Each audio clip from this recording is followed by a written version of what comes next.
Hello, and welcome to the Virtually Rek't podcast. How's everyone today? I'm in the VR, I'm your host, and my co-host is Mac in VR. Hi Mac, how you doing, mate? I really love Haribo. This squishy ring makes me feel like a princess. So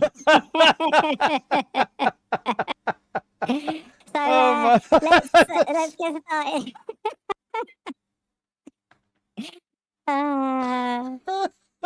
Let's get started. Okay, so Oh, that reminds me. today, sir? That reminds me of my favourite Haribo advert. I know that. We are the police.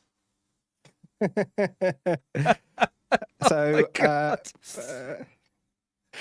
how how you doing, Mac? It's been a while. It's been like 3 weeks. It's been 3 weeks, yeah. You weren't very well last. We were supposed to do it last Monday, but you weren't very well, so we decided to postpone. Yeah. Oh dear. Yeah, and we're here today. We've got loads and loads to talk about. Let's Absolutely. Start with you, Mr. Mac. What are you drinking, and what have you been playing? All right. I've got a very nice Italian Pinot Grigio. Yeah. I've also got the remains of a beer, but that was just to wet my whistle. What have I been playing? Right. And we will be talking about this quite a lot later. I've been playing Firewall Ultra on PSVR 2. I've been playing a lot of Crossfire with my pal Tassos and Fitz. Yeah. And I've been playing a lot of Starfield. Did you mention a non-VR game in a VR game podcast? I did mention a non-VR game in a VR podcast, but we are going to talk about it later. Yeah. And there are reasons we're going to talk about it. So I'm trying to think what else. Do you know, basically that's it.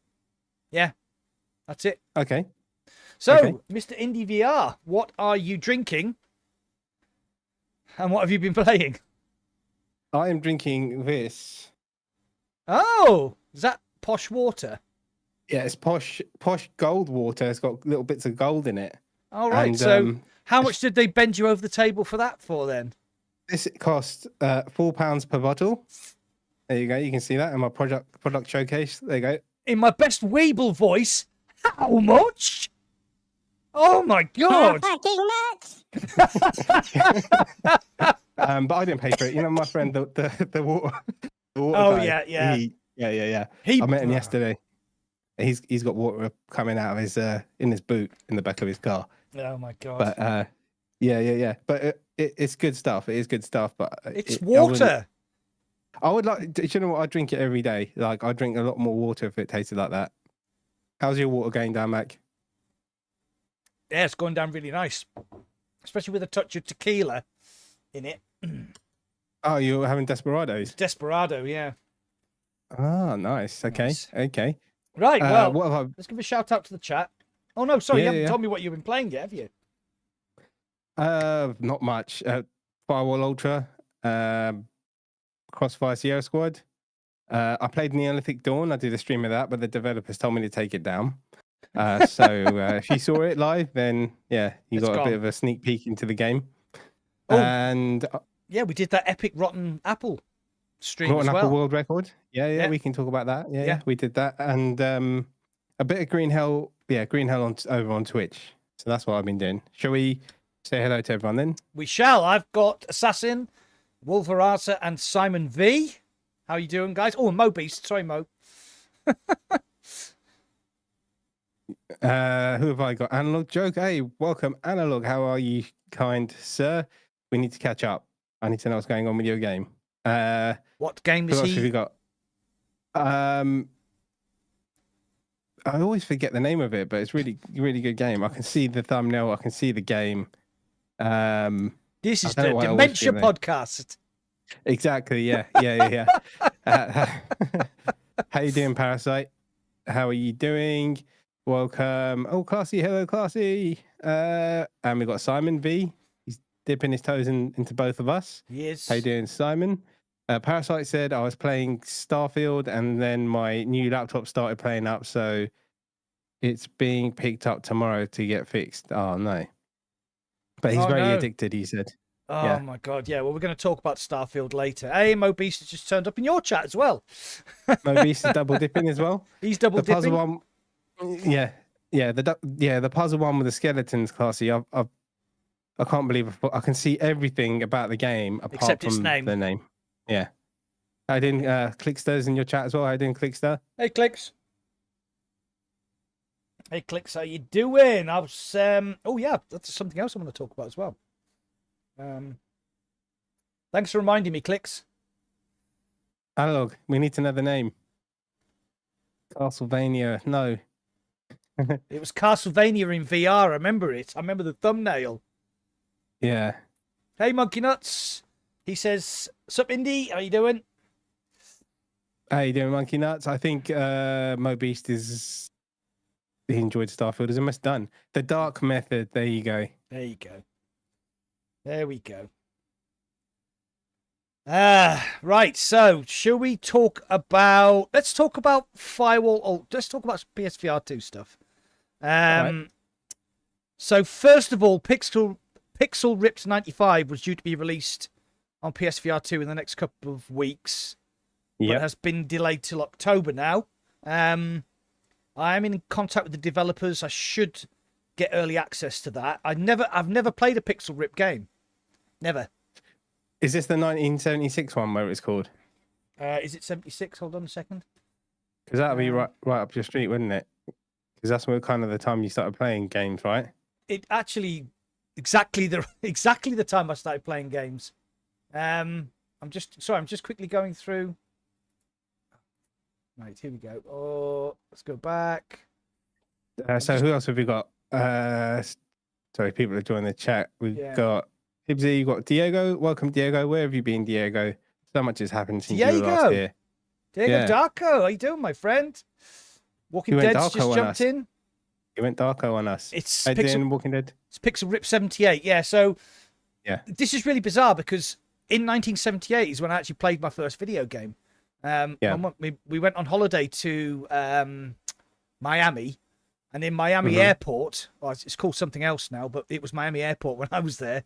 There was a big queue and a load of like kerfuffle. That's an English word. So I went and had a look, and it was this amazing new thing called video games, and it was a Space Invader machine. So I got me 50 cents, me quarter. No, it was a quarter, wasn't it? Got me quarter from my mum. Got in the queue, and I played my first video game, Space Invaders, and that's it. Addicted until the very, very today. I'm still addicted. Playing Starfield for like 5 hours. Look at your T-shirt. Yeah. Says it all. It does say it all. So that's an Atari VCS. That is a Nintendo Entertainment System. That is an N64. That is a PlayStation, and that is an Xbox controller. So there you go. That's the evolution of my life, all in one T-shirt. So that's been delayed. Right. Firewall Ultra. Yep. Did you play the original? Slightly. Very slightly. I played it. Very, very 10 hours maybe. Okay. You didn't though. I know you didn't. No, I'm talking about the original. Yeah. You didn't have the PSVR. I didn't have a PSVR. Right. Okay. So I played it. I streamed it on launch day. I didn't like it at all. And it seems that the people who played it are split right down the middle, 50-50. The people who've played the original Firewall 0 Hour absolutely love it. And the people who haven't played Firewall 0 Hour absolutely hate it. The reason I didn't like it is because there's 4 different ways that you can aim your gun. And, you can fire from the hip, you can raise it to your shoulder, you can bring it up to your shoulder and it kind of goes into the EOTech sight. And then if you shut your eye, it slows and smooths everything down. And it made me feel sick. And I just didn't like it. I just thought it was janky and it took ages to get into an actual PvP game. The system for unlocking was like so grindy because I think I put like 9 hours into the game, and I hadn't even unlocked anything. The menus were convoluted. My very first game, I jumped into a lobby, and the first thing everybody said to me was, "Dude, do you know how to start the game?" And I was like, "Nah, sorry, I've just got here." So I really, really disliked it immensely from the start. Sorry. How did you find it? Well, we had the same experience, right? Because we played together. Yeah. So for me, it was I don't even know. Yeah, it wasn't for me. It wasn't for me. Yeah. It wasn't for me. No. Apparently it had all the problems that the first game had when it launched. It's just, I don't know. And it's such a big game for Sony that if it flops, it'll have its faithful, the people who played the original. Yeah, But I'm not gonna bother with it. It's a wasted 35. Oh, and we need to talk about Sony's refund system as well. yeah. I have experience of that. I Yeah. have experience of that for sure. So I'm sure that everybody is aware that if you buy a game on Steam or Quest, then you have a window. If you play a little bit and you don't like it, you can get your money back. That window is approximately 2 hours. Sony, once you've downloaded the game, it's yours.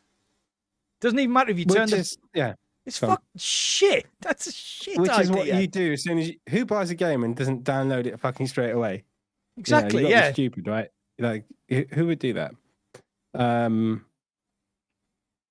It's really, really bad. Yeah. And then it's like automated responses, and I mean, I've been in live chat a couple of times. There was only one thing I ever wanted to refund ages ago,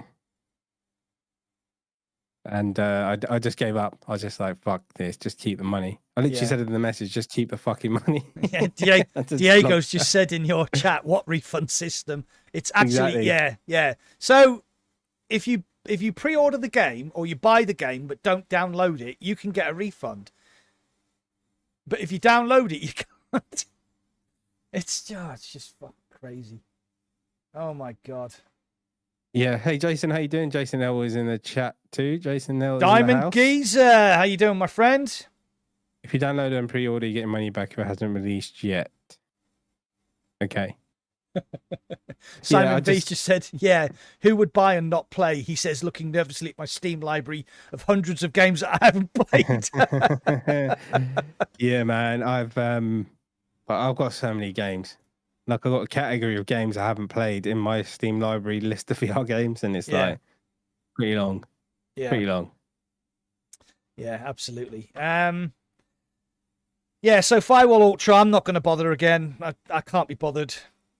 Not when you can just jump into something like Pavlov and it just works. And you know what I mean? You don't have to it depends what you don't have to learn any stupid systems. You don't have to, you just jump into the game and it just works. And there. Hey, True Gamer for Reals. How you doing, my friend? How you doing, True Games? Cheers for joining. Thanks for joining. How you doing, Zenquility? Mindy's here. Mindy, Cindy, whatever you want to call him, the guy with the bindi. I think, it depends if you what you're looking for. I mean, I just got it knowing that we spoke about this before it came out. It's not for me, basically. I knew it wasn't going to be for me, but I still got it to stream and show people. And yeah, it's got some systems in there and things like that. But I think a lot of it is going to be the old school Firewall people. But even then, I've seen old school Firewall people in just everywhere saying, "Give us our Firewall back." Yeah. So, yeah. Excuse me. But I'm going to give Crossfire Sierra Squad a multiplayer go on Sunday, just because I said I would. So I'm going to do that on Sunday. Yeah. Well, if you're going to play, I'll if I've got time, I'll come and join you, because that's the next game I want to talk about. Crossfire Sierra Squad. How many players is it for co-op, story, and horde? And right, single player, co-op is 2 players, and horde is 4 players. Okay, because I've got 1 player, So Yeah, there's only one map in Horde, but I think me, Tassos, and Fitz were playing, but it gets quite difficult quite quickly.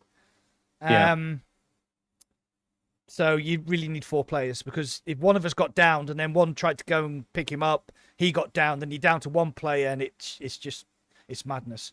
Right, so Sierra Squad itself, it isn't at all what I thought it was going to be, because they kind of marketed it as a sort of semi Call of Duty-esque sort of, you know, realistic shooter. And, you know, if you watched any of the trailers, you'd thinking, oh, wow, this looks amazing. And it does look good in places, but oh, God. When I first started playing... Yeah, the graphics are okay. They updated it a couple of days after it released, because you had to play through the campaign to unlock realism mode. Yeah. And realism mode is basically the way you should play the game. Because it's one-shot kills.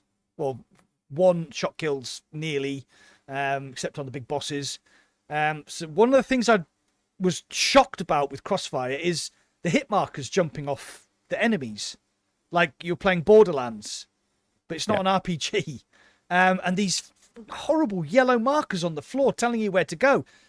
You literally, every single level in that game is a corridor. So you can't, not even Weeble could get lost, right?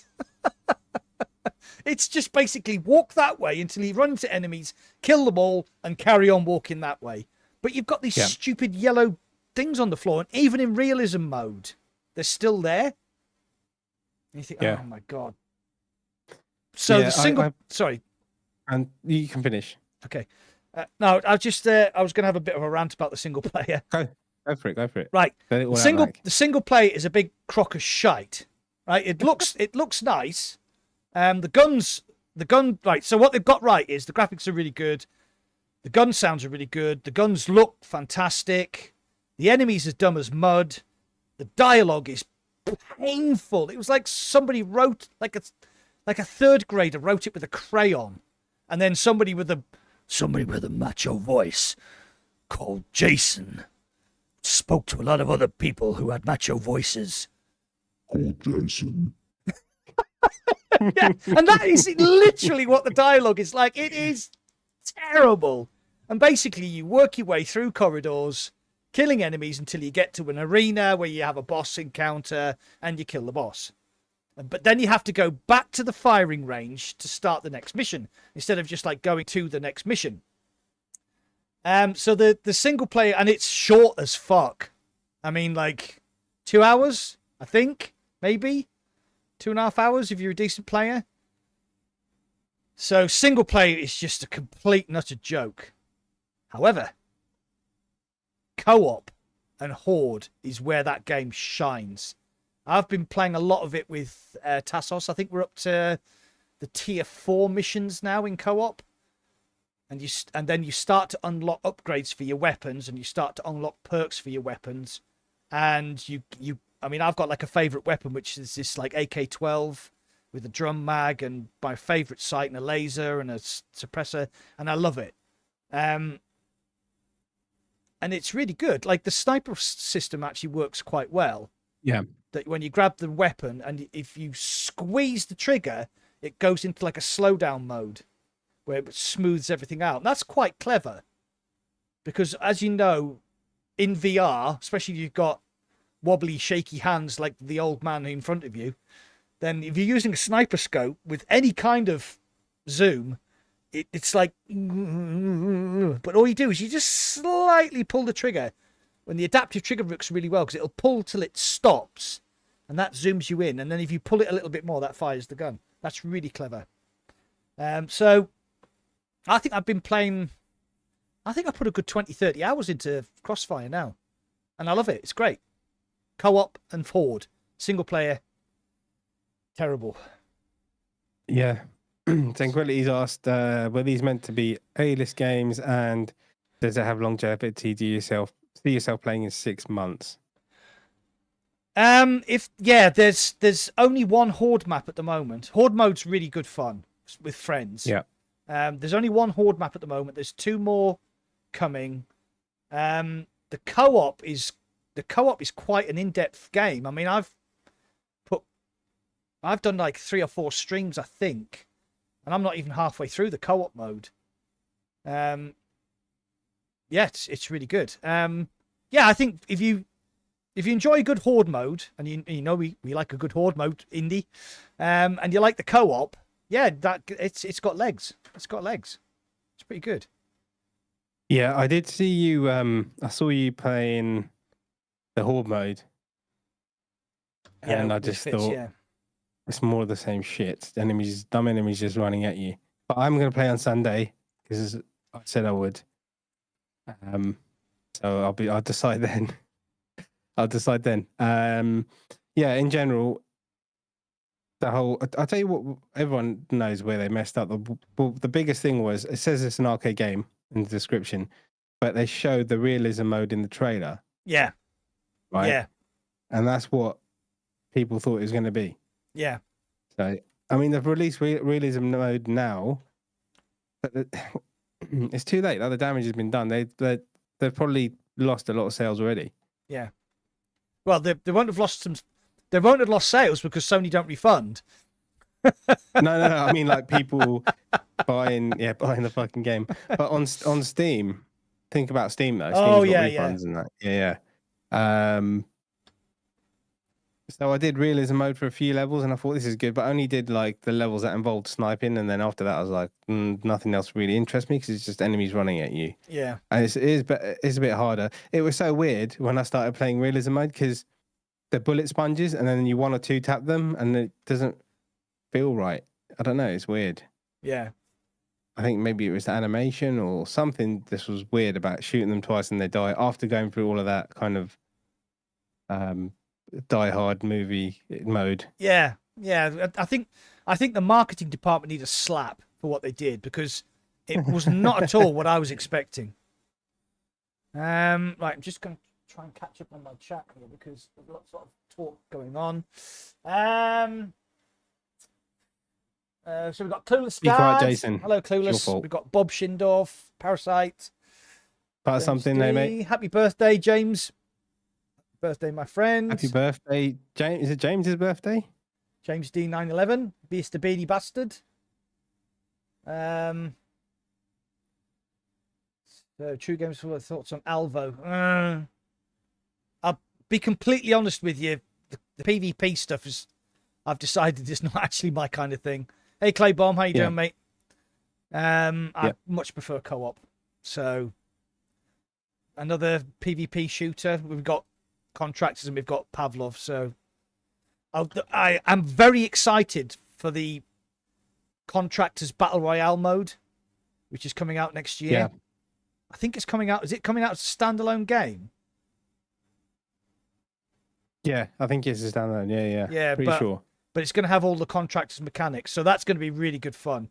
So I think what they're trying to aim for there, they're trying to aim for like a DMZ sort of Call of Duty Battle Royale. Yeah. As long as you can reload your gun with your hands, that's all that matters to me. Yeah, I know. I know people saying, "Oh, but it's this and it's that." I don't see the point in having a fucking VR game where you have to press a button to reload, or like a, I mean, even Population 1, at least it's got some kind of system. At least it's kind of like half manual, right? But then again, after the fall is a different kind of thing because it's like a very, very fast-paced wave shooter. And you just like bang the gun against your chest to reload. But when you've got 100 zombies running towards you, I mean, you can do realistic mode. And you get like 1.5 times experience, don't you? So I haven't since I returned my third PSVR headset I've got now. I haven't played it that much. Like the novelty of having a new it's still new, and I've still got loads of games to play on it, but I haven't played it too much. It's really weird. Yeah. You can thank game.co.uk for that. Thank you for your 2-week turnaround for replacing a headset. Shit. I completely forgot about one of the games I was playing. Okay, what was that? No Man's Sky. I completely forgot about No Man's Sky. Yeah, that is something that I still haven't turned on since the update. And when I played it on the PSVR 2 with the blurry update, Yeah. that was like, as soon as I fix the graphics in this, I'm going to play this all the time. And I need to put it on. See, I'm tempted to stick it on tonight after this, but I really should edit I've got to do some editing. Yeah, you need your podcast coming out tomorrow, isn't it? No, not tomorrow. It comes out whenever I want it to, so I could play No Man's Sky, to be honest. Yeah. So everyone, I filmed another episode of the Behind the VR Headset podcast last night. It was such a laugh. I was like, why the hell did I not do this since December? It was really good. So that'll be... Is that in Neos again? Yeah, Neos. Yeah. Okay. Yeah, that was good that'll fun. be this week. If I don't play No Man's Sky tonight, I'm on a late tomorrow at work. So, yeah, it's a toss-up. Who was it? If I don't... Who was it we did the... Who was it we did the Neos podcast with who'd been banned from Facebook, even though he was a 40-year-old man? Skillex, oh my God. And then we ended up, I was a tube of toothpaste and he was Godzilla. Yeah. And like you were a candy cane or something and we were just chasing each other around. It just got manic. I showed my wife that video and she was killing herself laughing. We should definitely do that again. That was absolutely crazy. There's some new toys, mate. I saw some epic toys. I'll put them at the end of the podcast. I'll put some of the new toys up. Like, there's some really cool stuff. Yeah, but haven't the Neos guys completely and utterly fallen out now? Yeah, they fell out. But the guy that has the engine, I believe, is making his own kind of Neos. We don't know him, so yeah, that would be cool. Yeah, that'd be really cool. And I think it'll be obviously a lot better because from the first time we built the engine to now, it's going to be a lot smoother. Yeah. I mean, that experience I had in Neos, I'm surprised I haven't been back in yet, actually, because it was really good. Because you said the VR cinema's gone missing, hasn't it? Yeah, it's changed name since December, so I have no idea what it's called now. Nobody does. And I was going to do some kind of movement night with members, so I guess big screen or whatever, but it's just not the same, is it? No, it doesn't. Like, no, it's just not the same.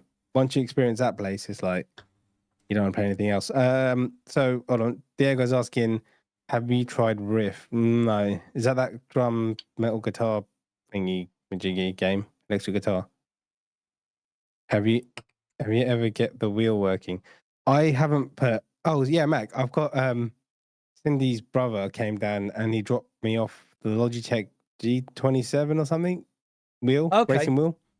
So I used it a bit and man, it's so like to get used to it. I was all over the place, and I haven't played it since. Cindy, I haven't played it since because I've only got like a limited space. So I'm moving, chopping stuff and moving it and stuff. But yeah, I will do. I wanted something that works on. One day I'll get something that works on a game like Gran Turismo. Yeah. Because you don't have.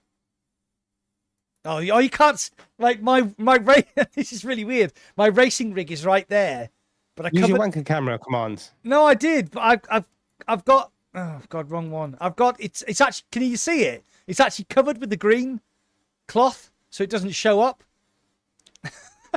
Oh damn! Okay. New Neos VR chat game world thing. Sorry, are you asking me if there's a new one, Diego? Like VR chat with... It's a different experience on a wheel. Yeah, I need to get used to it. Yeah, you will get faster, especially in a VR headset. Yeah, I played... I stuck Project Cars 2 on because I had it. Then I bought Automobilista 2, I think it is. Yeah. I haven't really played it.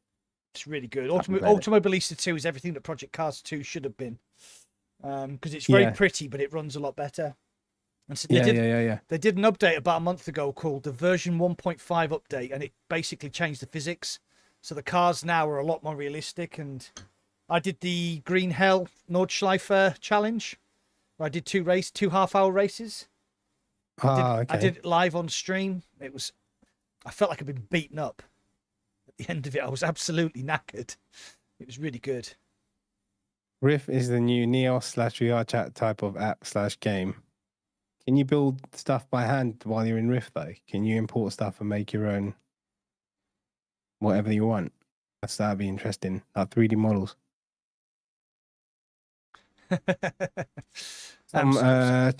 True Graham is asking you about the chair. How much do you like that How do you chair?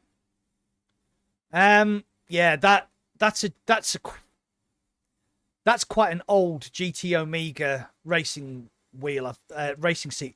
I've had it literally 10 years or more. But to be fair, it's fine. It works.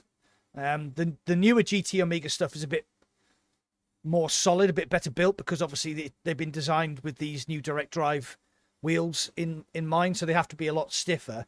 But yeah, that's fine. I mean, if you can pick up a second-hand racing chair, it'll probably be good. Yeah, I got my my cousin played Gran Turismo for the first time in VR, and he was hooked. He was like, yeah, he loved it. Got to get this. Yeah. Well, I mean, I've already got enough, but I'm not going to spend stuff on wheels and stuff at the moment. I'm going to wait a while. Yeah. I mean, I'm pretty much, I'm okay for tech at the moment. I've got everything I need. Oh yeah, just look to your fucking right. I'm okay for tech.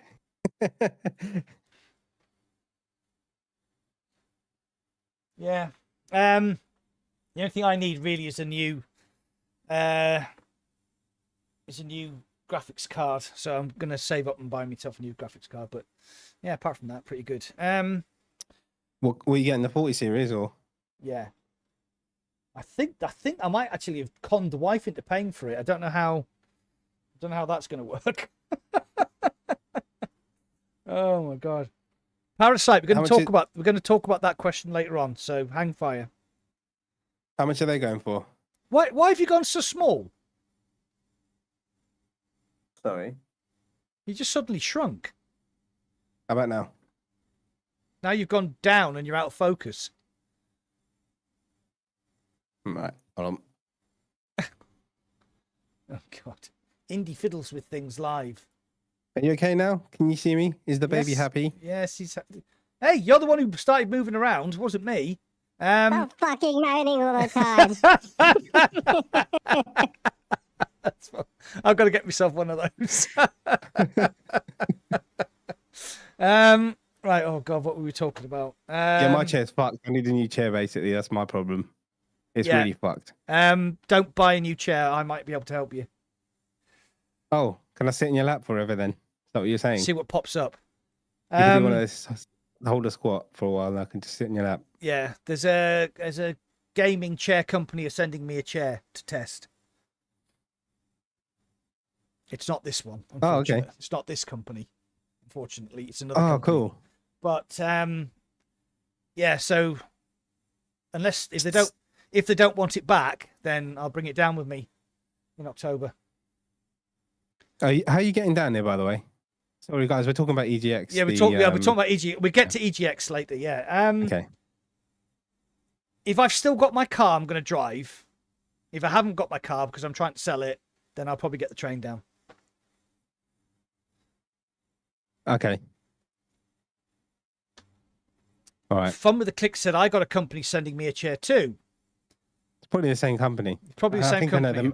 I think I know the company as well. What you're talking about? Does it start with a B?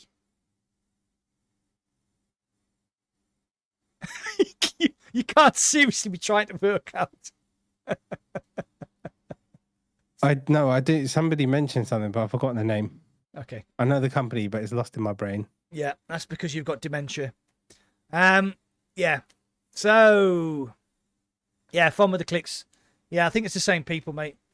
Yeah, so that's cool. Do you want to talk about EGX now, or do you want to talk about EGX whatever, later? Mate. Yeah. Hi, Creeper. How are you doing today? Thanks for jumping in. Let's talk about... Yeah, let's just get EGX done. Okay. So,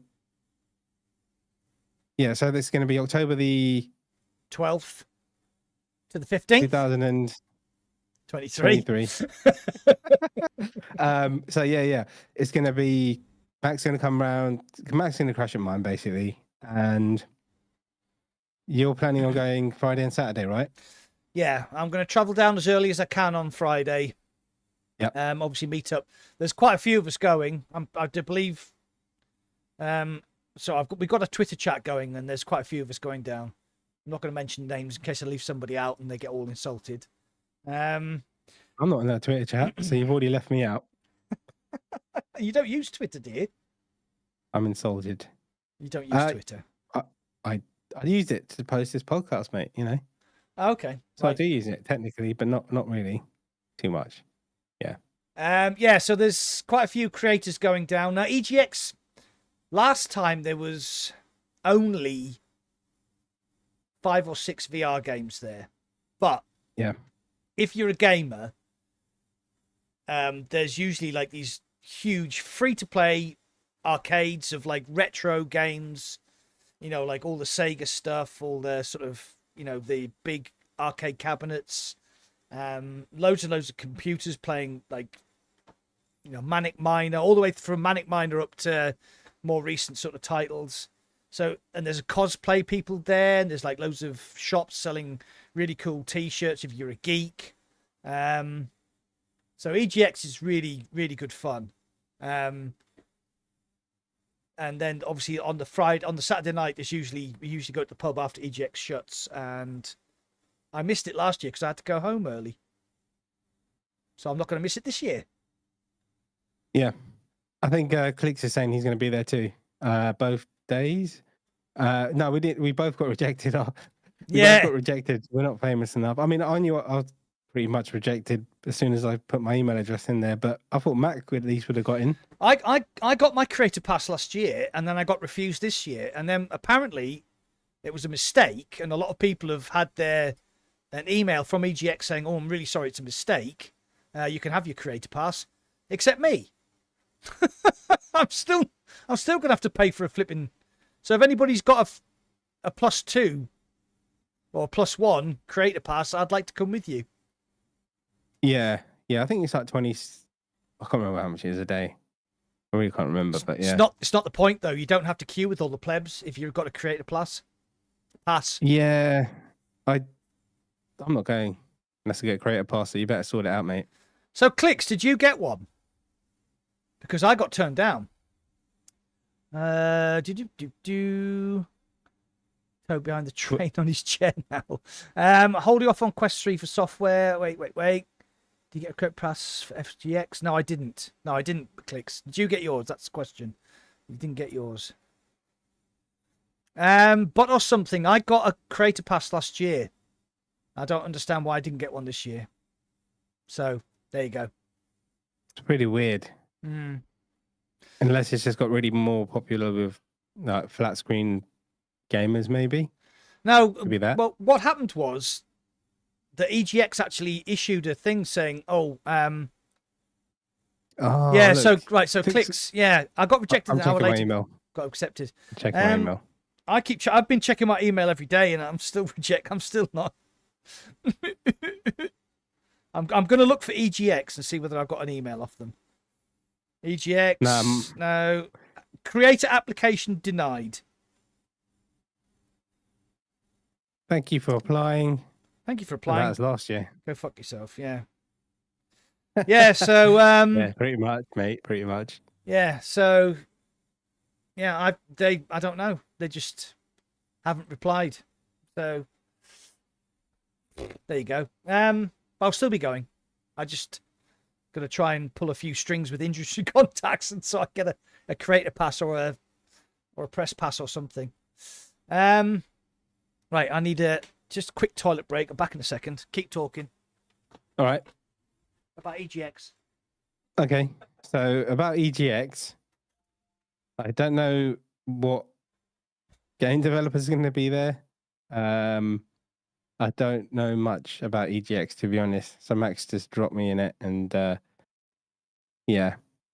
Does anyone else know? I'm sure Fun with the Clicks. Do you know about EGX? Do you know? We were looking into it earlier. Do you know who's actually going to be there, like developer-wise, or any VR people, or anything like that? Because I have no idea. It wasn't great job. Yes. So yeah, I don't get it because I know Mac got in, and last year I applied, and I didn't have like that many subs. I haven't got like loads now compared to Mac. So it's weird that he didn't get in. I don't get it. I don't know what they look at for you to get in. What's the requisite to get in? Subs, videos, random. No, it's not. No, it's not all VR games. No, right. Sorry, to answer your question, I was listening. Last year, we had. Oh, Mac, you got that flickering Discord thing that I had. Oh, it's coming. It's all right now. Okay, so last year, fast travel games were there. So I don't know if you remember, but Gamertag actually got employed by Fast Travel Games, so he was there as their representative. So we had Dyschronia, that was unrelated. We had Peaky Blinders. We had that really cool sword fighting game that me and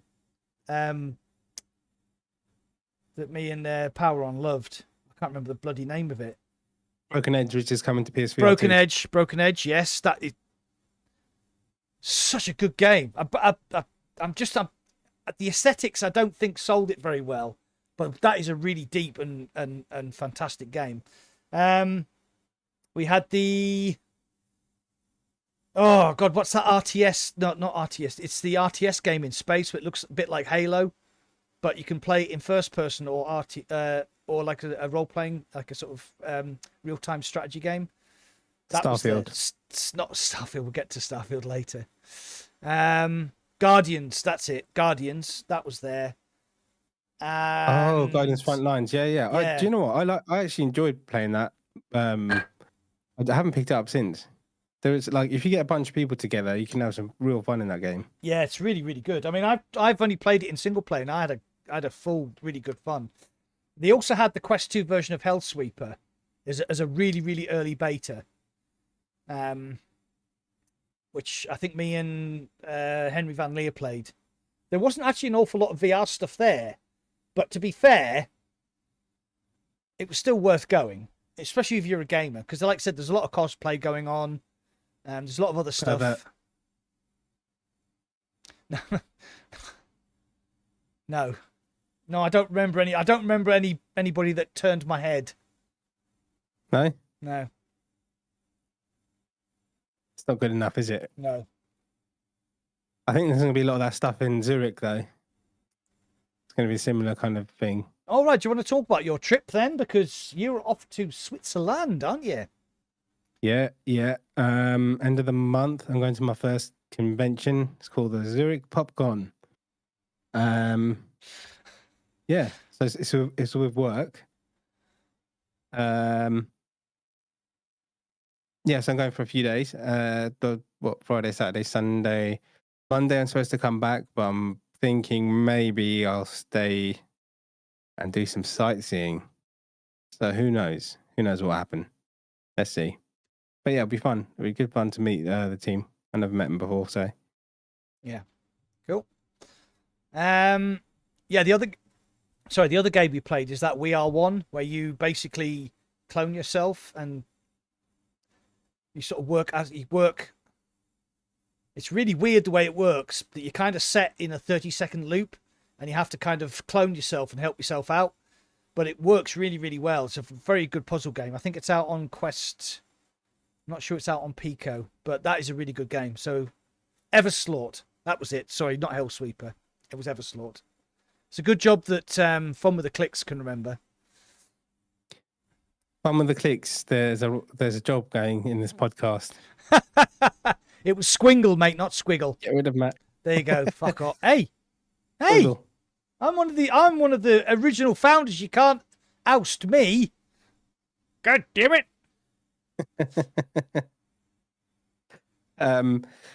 So yeah, I mean, what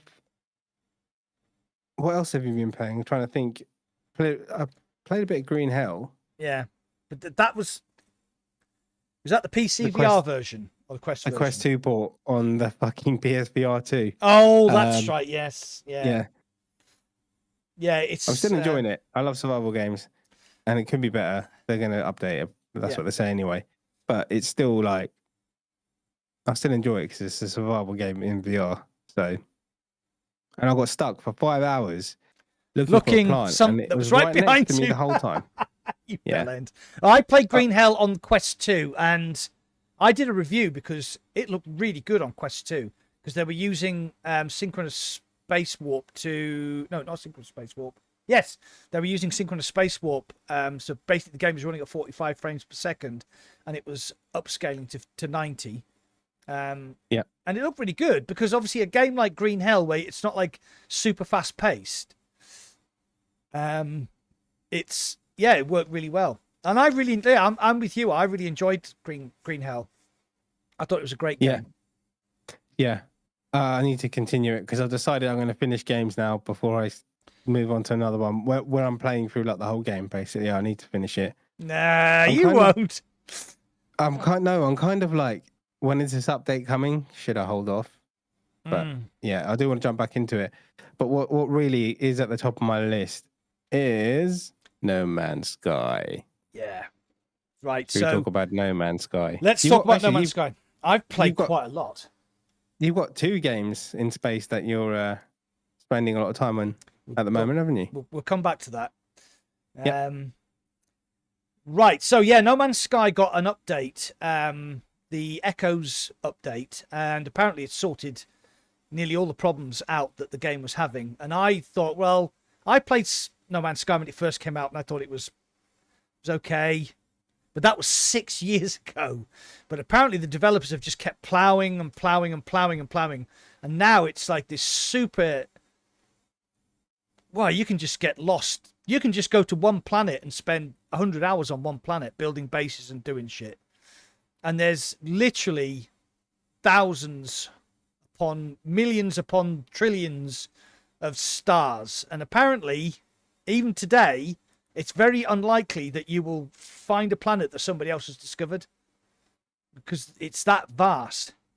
I got a bit... It's super in-depth and super complicated, and the intro doesn't tell you everything.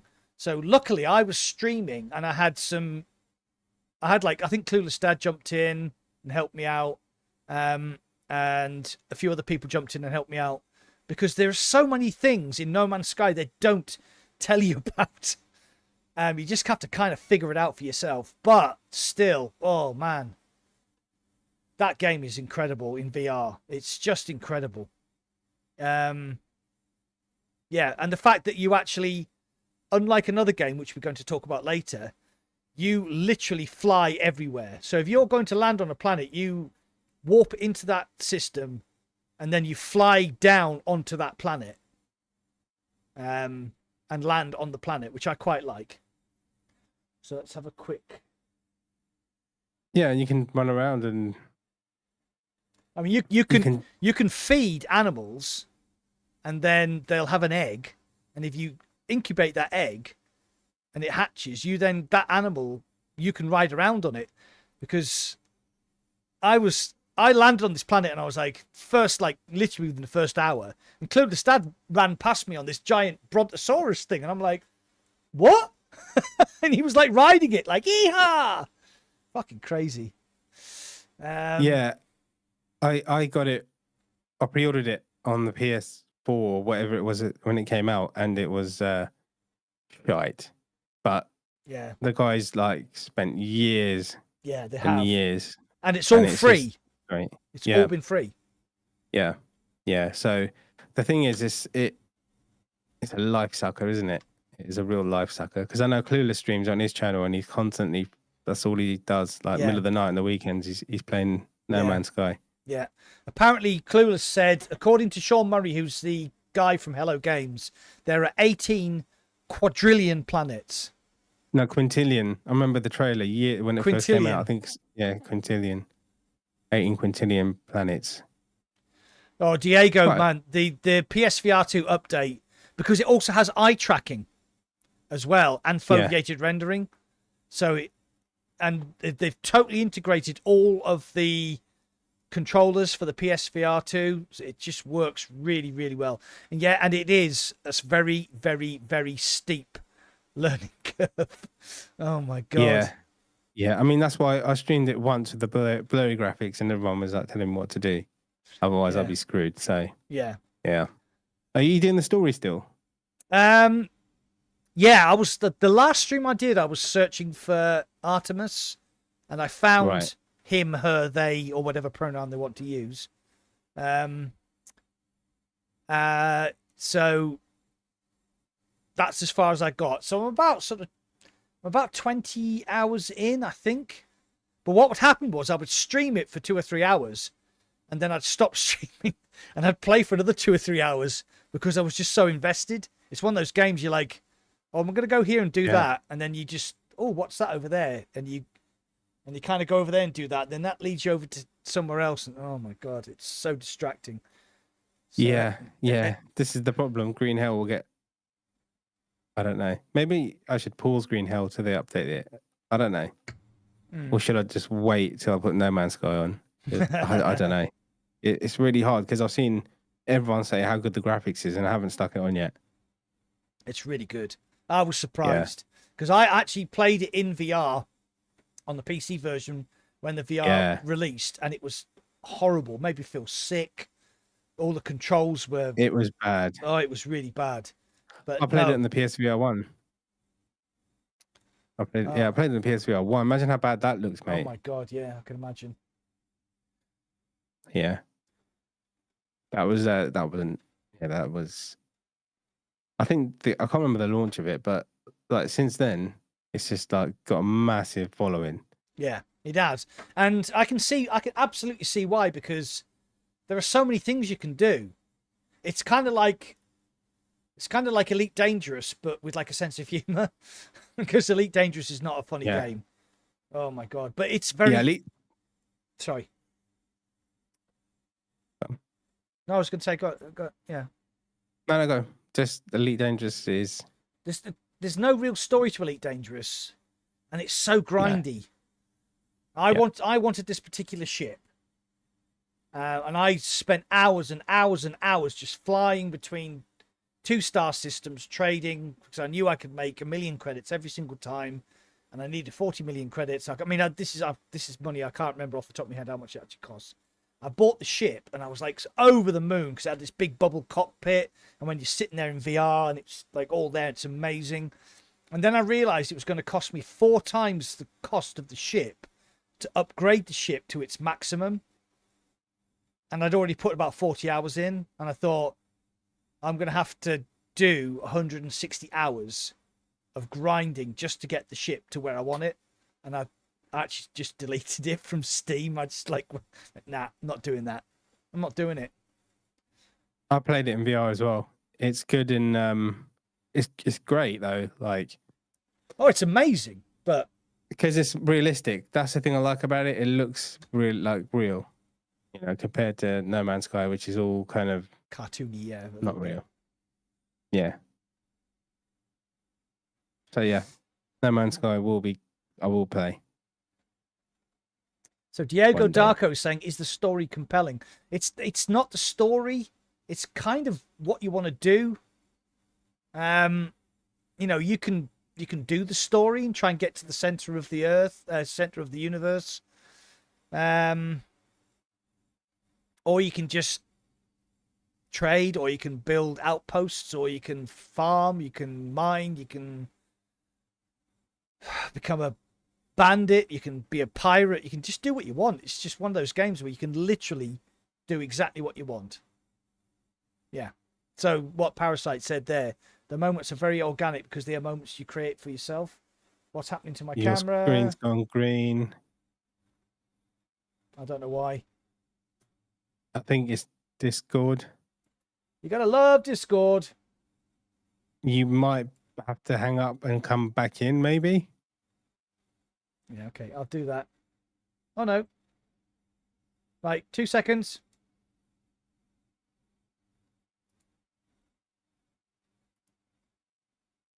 Come on. There he is. Not oh back. My God. Oh no, the scenes. Oh God, right. I'll have to leave and come back. No. No, there I am. I'm back. I'm back. Good.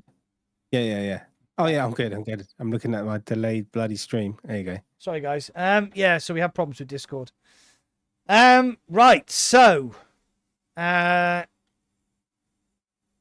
people might be aware, I was chasing a Pico streaming contract, and we went down to Pico at the beginning of beginning of August, and I was told I got my Pico stream contract. Very happy. I get to stream on Pico and I get paid for it. But VR on the Pico platform, the Pico video platform, is a disaster. So I decided I was going to do flat screen games instead. So I played Halo, I played a bit of Gears of War, I played Ghost of Tsushima, which I've actually played and finished completely now. I've done everything, upgraded everything.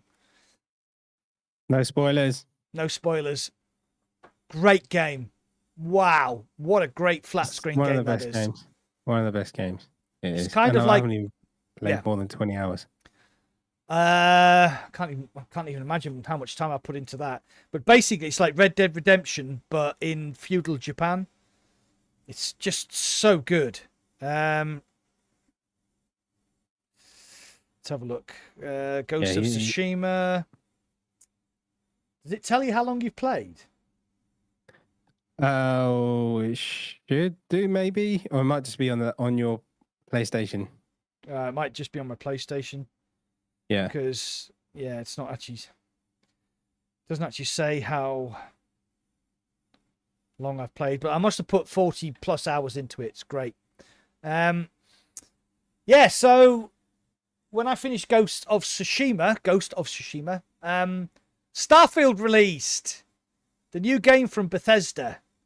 So I know, are you a big fan of the Bethesda games? I liked Skyrim. Fallout 4 was okay. Oblivion, I think I liked that back in the day. Yeah, I think I played that quite a bit back in the day. Yeah. Monkey Nut says he's 302 hours into Ghost. How? Ghost of Tsushima. Yeah, I don't know, wow. you can run around and I don't know how. I suppose you can, yeah. So I played Oblivion, but it's Elder Scrolls 4 Oblivion, Elder Scrolls 5 Skyrim, played that. I finished Oblivion. I'm pretty sure I finished Skyrim. I definitely finished Fallout 4. And I also played New Vegas. Was it New Vegas? The 76 New Vegas. Yeah, there was two. So yeah, New Vegas. Yeah, New Vegas I think was an add-on for Fallout 4. So I quite like the Bethesda games. I like the way they go. Yeah. So Starfield, have you played it? No. I was thinking of getting it, and then I saw some reviews, and I saw a guy I watch who's brutally honest about stuff, and I was like, okay, probably won't get it. I was going to get it before it came out, and then I was like, it's like £100, and I'm like, yeah, I don't know. You can't do certain things. Oh no, you can't do certain things that you think you could do in a game like that. Right. Okay. Landing a ship and flying or whatever it was. Yeah. Okay. So it's a lot of people compared it to No Man's Sky. It's not No Man's Sky. It's a sci-fi version of Skyrim. So you can fast travel to places. You can go to planets. If you go to the planet, you get into a cutscene where the ship lands. You do a lot of face-to-face sort of Bethesda style, conversation trees. If you've played a Bethesda game like Skyrim or Fallout 4, you'll know what it means. You walk up to somebody, says talk to them. They then appear in right in front of you, and you have a conversation with them. And if you like that kind of game, then that is exactly what it is. It's basically Skyrim or Fallout 4 in space. It's fucking beautiful. It's absolutely beautiful. But with all Bethesda games, it's a bit janky. Like if you go into a conversation with like a shopkeeper, what will happen is you'll walk up to the shopkeeper, you say talk, and the shopkeeper will go, and then there'll be no volume, and then the chat will start, and then the subtitles will start, and then you say, look, just show me what you've got, and then you'll wait while they sit there like this, and they go, oh sure, have a look at what I've got, and you're like, why did that take me 30 seconds to walk up to somebody and just say, let me into your shop so I can see what you've got? So yeah, it is a bit janky. But it's one of those games where you can play the main game, you can go off, you can join factions, you can just, there's like boards in certain areas where you can get jobs, you can become a fighter pilot, you can be a pirate. Like literally just before I actually had to stop playing Starfield to come on the podcast because I was so addicted. And yeah, it's like there's things that it is like No Man's Sky. There's things in Starfield that don't tell you can do. So if you upgrade your targeting ability, you can actually target individual parts of a ship. So once you take a ship's shield down, you can then target the ship or lock onto the ship and target certain parts of the ship. So you can like disable the engines. As soon as you disable the engines, you can actually board the ship, kill all the people inside it, and steal the ship. You can just do what you want, and that's what I just love about these kind of games. So I think I've put about 30 hours into Starfield now, and I literally have not even scratched the surface of the game. I'm not even 10% into the story. I haven't finished any of the faction missions. I've got a list of about that long, I wish I was taller, of missions I can go and do. So, bloody hell. Yeah. It's crazy. Yeah. Love it.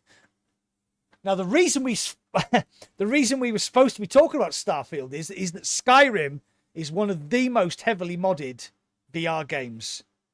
It has a VR mod, and you can mod the mod. You can keep modding and modding. So what we're hoping is going to happen is that those clever people who did the Skyrim VR mod are going to get their claws into Starfield, and Bethesda are going to let them release a VR mod. Thomas McNostril. I don't think I'll get it ever, to be honest. Really? I thought I was going to at one point, and then I saw the flaws, and I was like, nah, it's just loading screens, right? Instead of fucking flying around or whatever it is, and there's a lot of stuff. Yeah, there's a lot of loading screens. Yeah. There's a lot of cutscenes. There's a lot of, I don't know, but it just has a charm. It just has its own charm.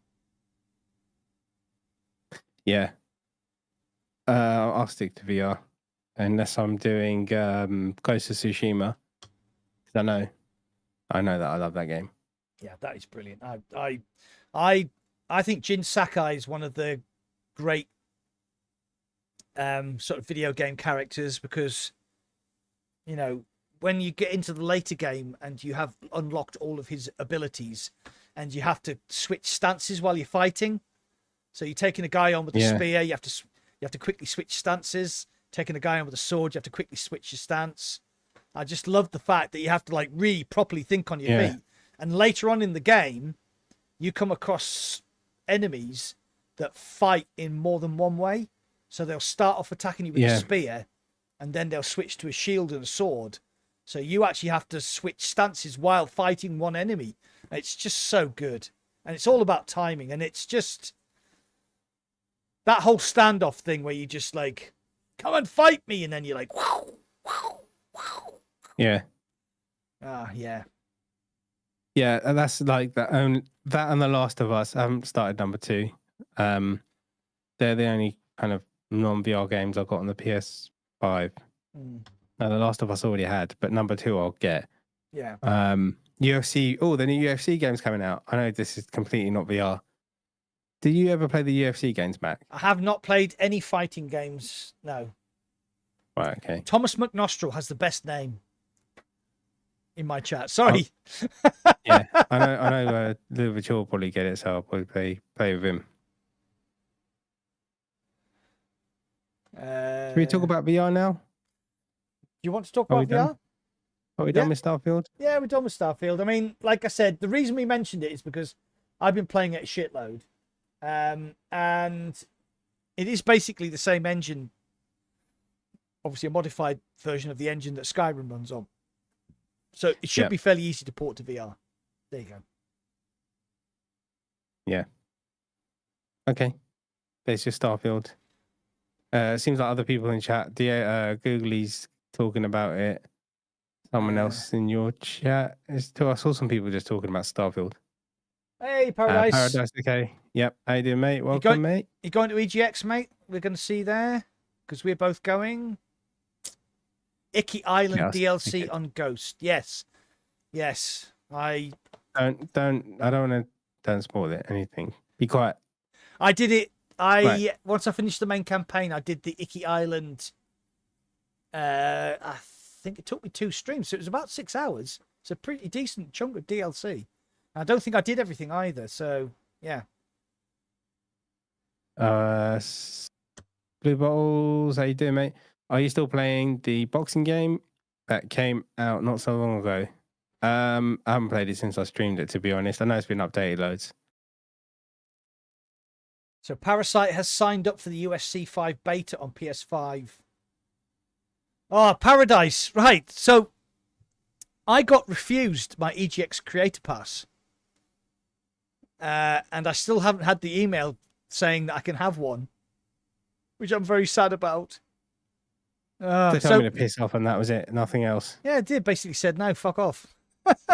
So did you get approved the first time or did you get rejected and then approved later, Paradise?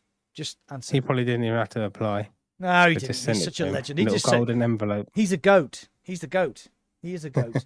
He gets little gold envelopes.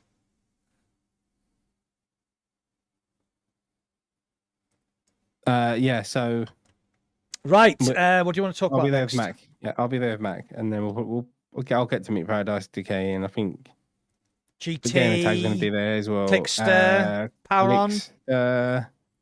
Power On. There was somebody else. Oh, but there's going to be Buck. There's be Doc Ock. Clicks is going to be there. Paul from the VR Realm said he's thinking about it. I saw him yesterday. I met him up in Neos yesterday. We need to go back into Neos, Mac. I'm telling you. Yeah. We've got to do it. It's so funny. Definitely. Daysnetic, yes. Met Daysnetic as well. I've never met Pro Gamer. I think Ham said he was going as well. Right, okay. What do you want to talk about VR-wise next? Well, let's transition into VR by talking about a flat screen game that has a VR mod. That's a great transition, right? Yeah. It's almost as if you thought about it. I played the original Far Cry back in the day and I loved it. Yeah. I haven't played the VR mod. I haven't tried it. Have you played it, Mac? I actually have. I've got it. I haven't played it, but Tassos played it, and he absolutely bubbled over with excitement about it. He said it was so good. He said the controller input is absolutely spot on, and it's still, I mean, even though it's 20 years old, it's still a pretty good, nice looking game. And he said it's absolutely fantastic. So yeah, what I'm probably going to do is I'm probably going to stream that on Thursday, I think, if there's nothing particular coming out. Hey, Verified Games, how you doing? If there's nothing coming out, then yeah, I'm probably going to do that on Thursday. So if you want to see Far Cry VR, yeah, we'll probably do it on Thursday. Nice, okay. Yeah, Bob Schindorf says the Far Cry VR mod is insane. Oh, the Far Cry 6 VR mod. Yeah, Far I saw Cry something about 6. Oh, I didn't know that. To be honest, that. I've never played any VR mods apart from Half-Life. Never really got into it. Yeah, I must admit, I played Half-Life. I played Wolfenstein, I think. Is that your next bottle of £4 wine? Water. It's water wine. Oh, because my face is there. Why is that not working? Oh, by the way, so the Romans used to drink out of this before going into battle the same spring. That's what they say to you. That puts the price up by £3. What have the Romans ever done for us? Don't know, actually. Right, Diego Darko, Parasite Green, use an Unreal Engine VR injector. End of the year, yeah. So, Parasite, if you go onto Twitter and you go onto VR to flat game, or flat game to VR, or search for flat game to VR, that's the guys who are doing the VR injector mod. Subscribe to them, and then you'll get you'll get like updates daily. It's basically, if they use Unreal Engine, the injector mod will basically work with any Unreal Engine game. So that is super exciting. Yeah, so that's really exciting. So UFC Far Cry VR mod. I haven't played it, but I do have it. What about the Switch VR, Nintendo Switch VR rumor? Is it true, first of all, or is it just a rumor? Apparently, it's a guy that predicted some other thing a year before when it happened. That was quite big. I've forgotten what it is. Surprise, surprise. I don't fucking know. Something happened. Something happened a while ago, and this dude said that, and then yeah. Okay, right. Unreal So 4. I've got There you go. yeah. I remember. Sorry to cut you down, but I just remembered this. He predicted the Unreal 4 engine. Oh, okay. Something didn't just tell me that. Yeah, they did do the cardboard for the Switch, which apparently was quite good, but they didn't follow up on it. But apparently now they've I've got the article up here. It's on, if you go to Road to VR on your browser, and then go to why Nintendo hasn't made a real VR headset yet. This is where the story comes from. So basically, Nintendo are partnered with Google, and they're looking into VR. Now, as you probably know, Nintendo don't do normal. They do their own stuff. So, whether it would be a full VR headset with,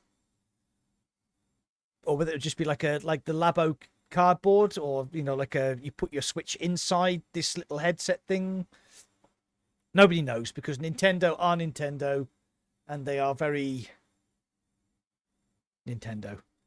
Well, I heard that last week behind closed doors they were playing the Switch 2.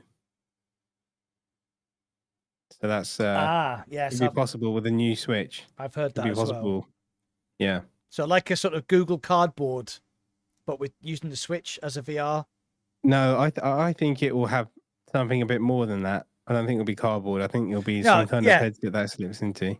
Well, Verified's really just made a good point there, because obviously the Pimax, they do this portal thing where they have like the Steam Deck ish handheld, and then you put it into your VR headset and it becomes a VR headset. So yeah, that's what they've got in mind. So because that's what it's going to be. Yeah, so they can sell the Switch 2 to play normal flat screen games, but then also have perhaps like a VR adapter using an accelerometer and positional tracking. Sorry, that's my lips. Yeah. So yeah, I don't know when that's coming out. It'll be good. It'll be. I mean, how many kids play the Nintendo Switch? Like, so many consoles sold of the Nintendo Switch. Yeah. It'll be great for VR. Because it's only the new one's not going to be 300 quid. It'll probably be like 4 or 5, I reckon. But all in all, the Nintendo Switch, it wasn't that expensive when it came out. It was like 300-400 quid compared to the PS5, which is 500 odd quid. 500 and yeah. Yeah. So It'd be great. Yeah, it'd be really good to see. Can you imagine like Mario games in VR, like official Mario games instead of people ripping them off? That'd be so good. It would be cool. Yeah, it'd be absolutely brilliant. Yeah. I mean, like as well. I mean, like one of my favorite ever games. Well, actually, a lot of my favorite games ever was like Super Metroid, Super Mario World, Yoshi's Island, Mario 64, obviously Mario Kart. Just like Nintendo just have that way of making games that are just really addictive and just really good fun. So if you could get that into VR, then that would be absolutely incredible. Have you played the Mario games on the Switch? Have you played the Switch? I do not have access to a Switch. No. Yeah, I had Zelda Breath of the Wild. Yeah. Which is, I really did like that game. I wish they did a bit more the second one. They even use the same fucking music, but yeah, that's probably that's not anything to do with anything. Then I played Mario. I've forgotten the name of it, but it's a really good Mario. Like when I finished it, I was like, that was one of the best Marios I've ever played. Yeah. I played there's a little one called Captain Toad Treasure Tracker. It's like a puzzle game, like a platformer puzzle. That was really good. There are some like brilliant titles on the Nintendo Switch, and if they've got to do it. They need to put VR on it. They've got to put VR on it. Yeah, but you know what? Odyssey, yeah, that's the one. Yeah, you know what Nintendo are like. They take their time, don't they? They take their own sweet time. Yeah, more than Valve. Bloody hell.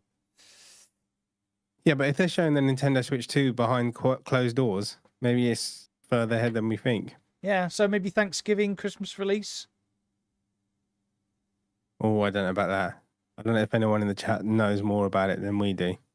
Yeah, see, the thing is, I don't really have anything to do with handheld gaming. I don't have a Switch, so I don't really read the news about the Nintendo Switch. So if anybody does have anything to put in. You almost had a Steam Deck at one point. Oh my God. I pre-ordered the Steam Deck. I pre-ordered the premium one as well, the one with the big memory and the special glass. And then I got my email from Steam, and about 5 or 6 times I went and nearly pulled the trigger, but I was actually waiting for the Pico Neo 3 Link to come out.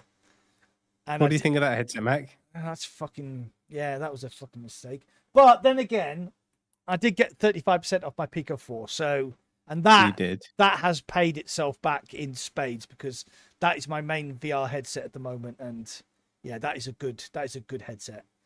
And to be fair, I didn't have the time to play flat screen games at the time, though strangely enough, now I do, because I'm getting paid. That was your fireman toy when you were in the fire brigade, right? You were going to play at night or something like that. I think it was. I think so. But something saying 2024, February, March. Googly saying. So yeah, hoping the next 6 months. But or something is saying that Bradley has been quiet about the Deckard. The reason that Bradley has been quiet about the Deckard is because they found out where he was getting his leaks from, and the guy got sacked. No, he's saying he's not being quiet about Deckard. Has not been quiet. Oh. No, I don't. I know he did a stream last week, I think it was. That was all about it as well. Yeah, but he's just rehashing old stuff and going through the Steam VR updates, looking for like tags. So right. Yeah. Okay. What about the Demio hand tracking? Yeah, that'd be cool. Be able to play Demio without using controllers. How much have you actually played Demio, Mac? Not as much as I should have. I probably put about 10 hours in, and most of that was actually during live streams.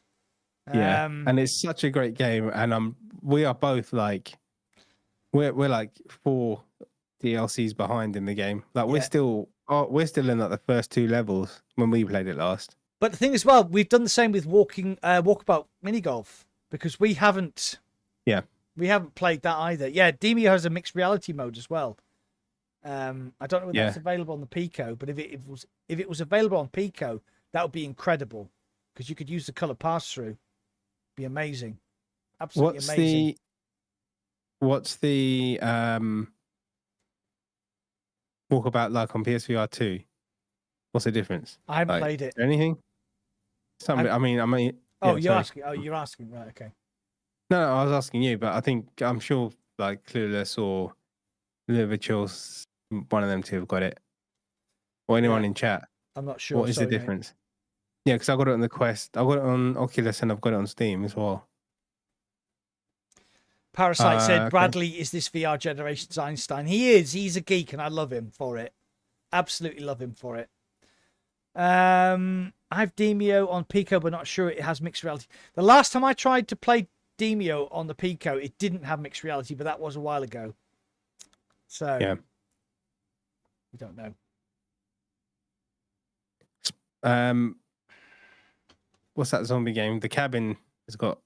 The Cabin has in the next thingy. Oh, I'm so excited about this! Right, so I was supposed to be going to Gamescom this year, and I had an appointment with Soul Assembly to play. Have you fallen asleep? Hello. Oh, there you are. I almost did. Sorry. I had an appointment to go and play the mixed reality version of Drop Dead the Cabin. Now, I don't know whether that was going to be with a Quest 3 because they were like, basically, we can't tell you anything about it till you get here. And then I would have had to sign an NDA. Unfortunately, I didn't get to Gamescom because, well, Pico didn't fucking pay me. Because that was the whole idea. If Pico had paid me, I'd have gone to Gamescom. But I have been told by the people from Soul Assembly that I may get another opportunity to play it before it's released. So I'm going to grab that opportunity with both hands. So there you go. Yeah. Okay. Yeah. Do you want to talk about Quest 3 for a little bit? Not really. Because you're not going to buy. You're not going to buy one, are you? No, I doubt it. Yeah. Someone asked me again yesterday, I think, and I was like, no. I've got PCVR, I've got the PCVR 2, and there's nothing there's no standalone games on the Quest 2 that are worth on the Quest 3, sorry. Or the Quest 2 that are system sellers for me where it's like, oh, I'll buy that system for that game only. There's literally nothing. Yeah, so then let's talk about the Quest 3. I'm getting one.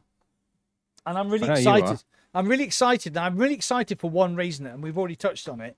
And it's the fact that it has, I mean, the Pico 4 here has a decent camera and the color pass-through is quite good. It's all right. It's not Excuse me. Ooh, got a bit windy pops. On the Quest 3, with the inclusion of the depth sensor, that's going to make a massive difference to the way that the color pass-through works. So you're going to get real depth to your pass-through. So when I'm in my room, I'm going to have like 1-to-1 scale view of my room. I mean, we have no idea yet what panels the Quest 3 has. We don't know what the resolution is going to be like. I'm guessing it's going to be better than the Quest 2, maybe on the same lines of the Pico 4, hopefully, maybe even better, hopefully, maybe along the same lines as the PSVR 2. But unless you've actually experienced augmented reality, you don't realize how much it tricks your brain. So it first started for me with a game called Emilio's Adventure, and I think I'm the only person, apart from the developer, who actually has a copy of this game on my Pico 4, because it was done as an experiment, and he sent me the file and I loaded it up and it worked. So what happens is, basically, if you play Cactus Cowboy, it's basically a Cactus Cowboy game in augmented reality on your floor. So there's a part of the game where you have to sort of move your little cactus dude around, and to see where he was going, I had to move around the floor, and there were some containers in the way. So I stepped over them because my brain said, there's containers in the way. But they're not actually there. They're just there in augmented reality. And I actually tested it by kicking them and my foot did go through it. But it blew my mind. It messed with my brain, and it made me think that augmented reality is going to be the future of virtual reality. So now when people say VR, AR, or they just say XR to say, you know, this is like VR and AR are this XR thing. You know, I think the Quest 3 is going to be the first headset that allows you to do mixed reality so effectively that it's going to mess with your brain. That's what I'm excited about. I'm not excited about Quest 3 because it's a evolution, not a revolution. But I think the inclusion of the depth sensor is going to be the thing that makes this headset incredible, and that's why I'm going to buy one. Because I don't need to buy Quest 3 because my Pico 4 does everything that the Quest 3 is going to be able to do. Maybe not, you know. Skeever is here. Hello, Mr. Skeever. I was talking about you Hello, yesterday, actually. Mr. Skeever. I talk about you most days, Skeever. He Let's does. be honest. In fact, I do. He only ever talks to me about you, like constantly. Yeah. I think it's I think he has a thing about really tall people. Yeah. Or just Skeever.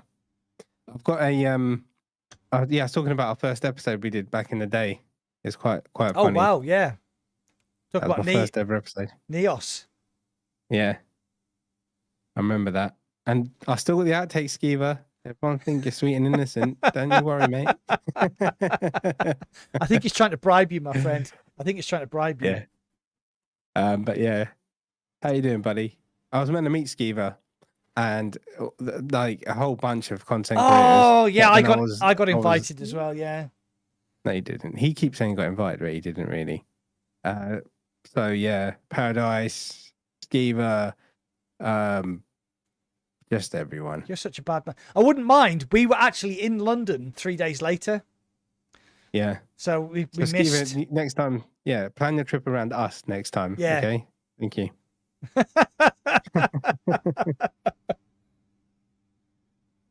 So yeah, you're gonna get the Quest 3. Yeah, for me, no. Even with AR, like whatever, bring it around one day. You have to set it to me somehow. Yeah, honestly, mate.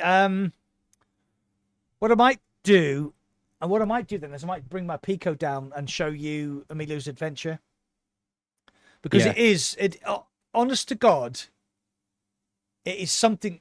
I mean, I the very first time I ever went down to Pico to meet Wenyu and Win, I actually took my Pico 4 and said, look, this guy has made this game on Pico 4. I'm the only one who has a copy. Try it out. And I mean, bearing in mind that Wen is the game developer manager for the EU, Win is the second in command on Pico from the CEO, and they were both absolutely blown away by this like relatively simple game where you just have this little cactus dude and he's like jumping around and shooting, and they couldn't believe how good it was in AR. I'm sure it's good. Yeah. I'm sure it is great. Yeah. But you just can't see it until you've seen it. Oh, I just can't give Meta any of my fucking no. money. That's what it is. Can't see it until you've seen it. Oh, I like that. I'm going to write that down. Someone's already said that. No, they haven't. Yeah, they have. No, you're just going to put it on a t-shirt and steal it from me. Bill Cosby or Roll Paris or somebody. Oh, oh, can you see what it is yet? Can't wait to see it. Can't see it till you've seen it. Yeah. Mac, we need to just fly out to America and go to like what's the biggest one in America? Bill Cosby. Oh yeah, let's go see Bill. Is he still alive? I can't remember what happened to him. He got put in prison for being a pervert. Yeah. That's why. I think he's out now. Oh, is he? How did we start? Oh my God. What have you started, Mac? I don't know. We need to move on from this. Right. Okay. So, right. Upcoming VR games. Yeah. Let's talk about upcoming VR games. Vertigo 2 on PSVR 2. Excited? Not Yes. excited? I am. I really liked Vertigo, the first one. I just never pulled the trigger on the second one. No, I didn't. Either. And I'll get it and put it in the PSVR 2. Yeah, I'm Just gonna add it to my library. Yeah, I'm definitely gonna get it on PSVR 2. So yeah, and that'd be a great game because I really like the first one, and this one is a lot better, right? So yeah, it's got a great sense of humor. I played the demo. The demo was a bit janky because it wasn't quite optimized, but yeah, it seemed really good. I haven't played it on PC, but I'm waiting for the PSVR 2 version. Yeah, okay. Arashi's Castle. yes, I love stealth. I love that kind of genre of game and the setting and stuff like that.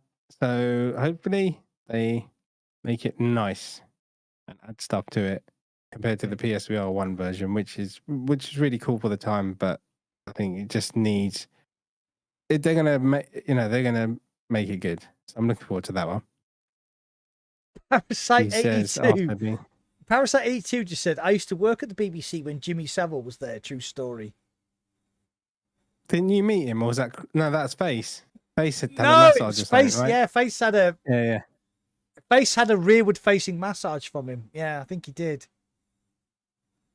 Big shout out to Power on VR. Yes, big shout out to Power on VR. He's not here at the moment. He's not doing the podcast because he's in a different part of his life at the moment, but he may be coming back. So Yeah.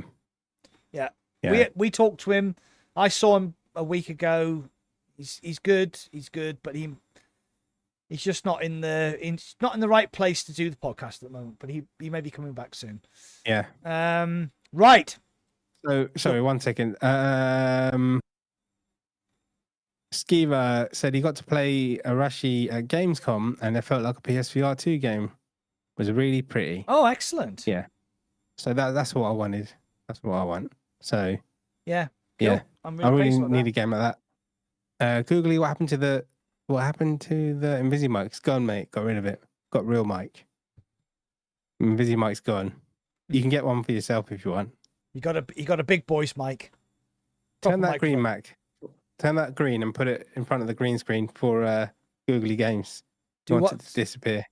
Do what? Sorry. He used to get me to turn my mic green and then put it in front of the green screen. Oh, that's right. Yes. Disappear. All right. Okay. There you go. There you go, Googly.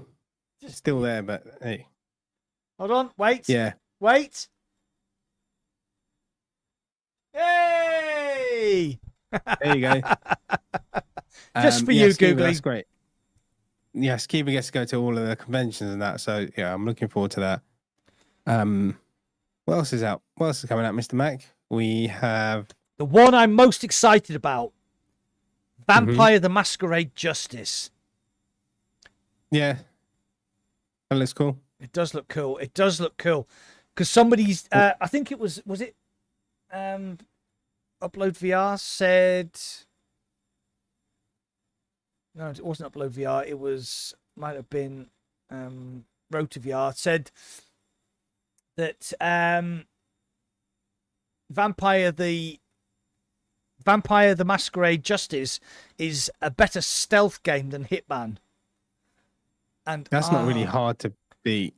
Oh, you're talking about actual Hitman flat screen or Hitman VR. Hitman VR was the biggest crock of shite I've ever played in my life. They just ported it with the PSVR controls. There was no thought. It was just a money grab. Fucking yeah. A money grab by IO. I was so annoyed. I was so annoyed. That stream. It's hilarious. Oh, Skiba got to play the Masquerade as well. Said it's really cool and looks really good on the Quest. And apparently it's quite difficult. It's got a lot of things going on, so that's a good thing. Super stealth, very difficult. Couldn't believe they got that into the Quest. Oh right, cool. Came to a lot of that, yeah. Really cool. So that's on my list. Yeah, I'm so excited for stealth. When is it out again? So, did anybody here play Dishonored? because when Dishonored. oh my god, when I saw the trailer for Vampire the Masquerade Justice, it immediately said to me, Dishonored, and oh my god, that I just absolutely loved that game. So super excited for the Masquerade. We had the next game. He hasn't arrived. Is Vampire the Masquerade only on Quest? I think it might be. Are you sure? I thought it was on PSVR 2 as well. That's what part of something's saying. Hold on. Maybe I won't get it Hold then. on.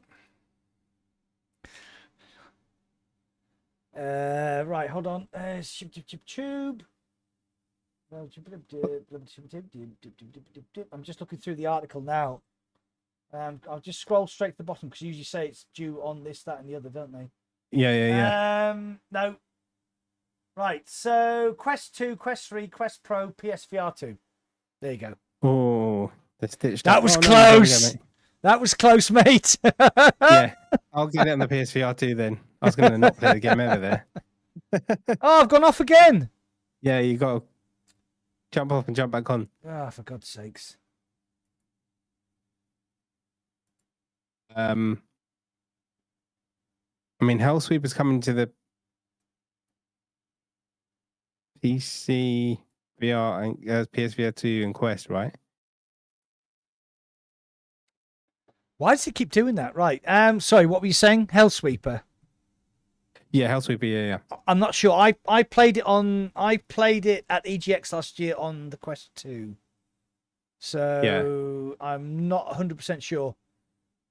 That would be a really difficult game to play on PSVR 2 because there's a lot of spinning and turning and moving around, and your cable is going to get tangled to absolute unless you have one of these.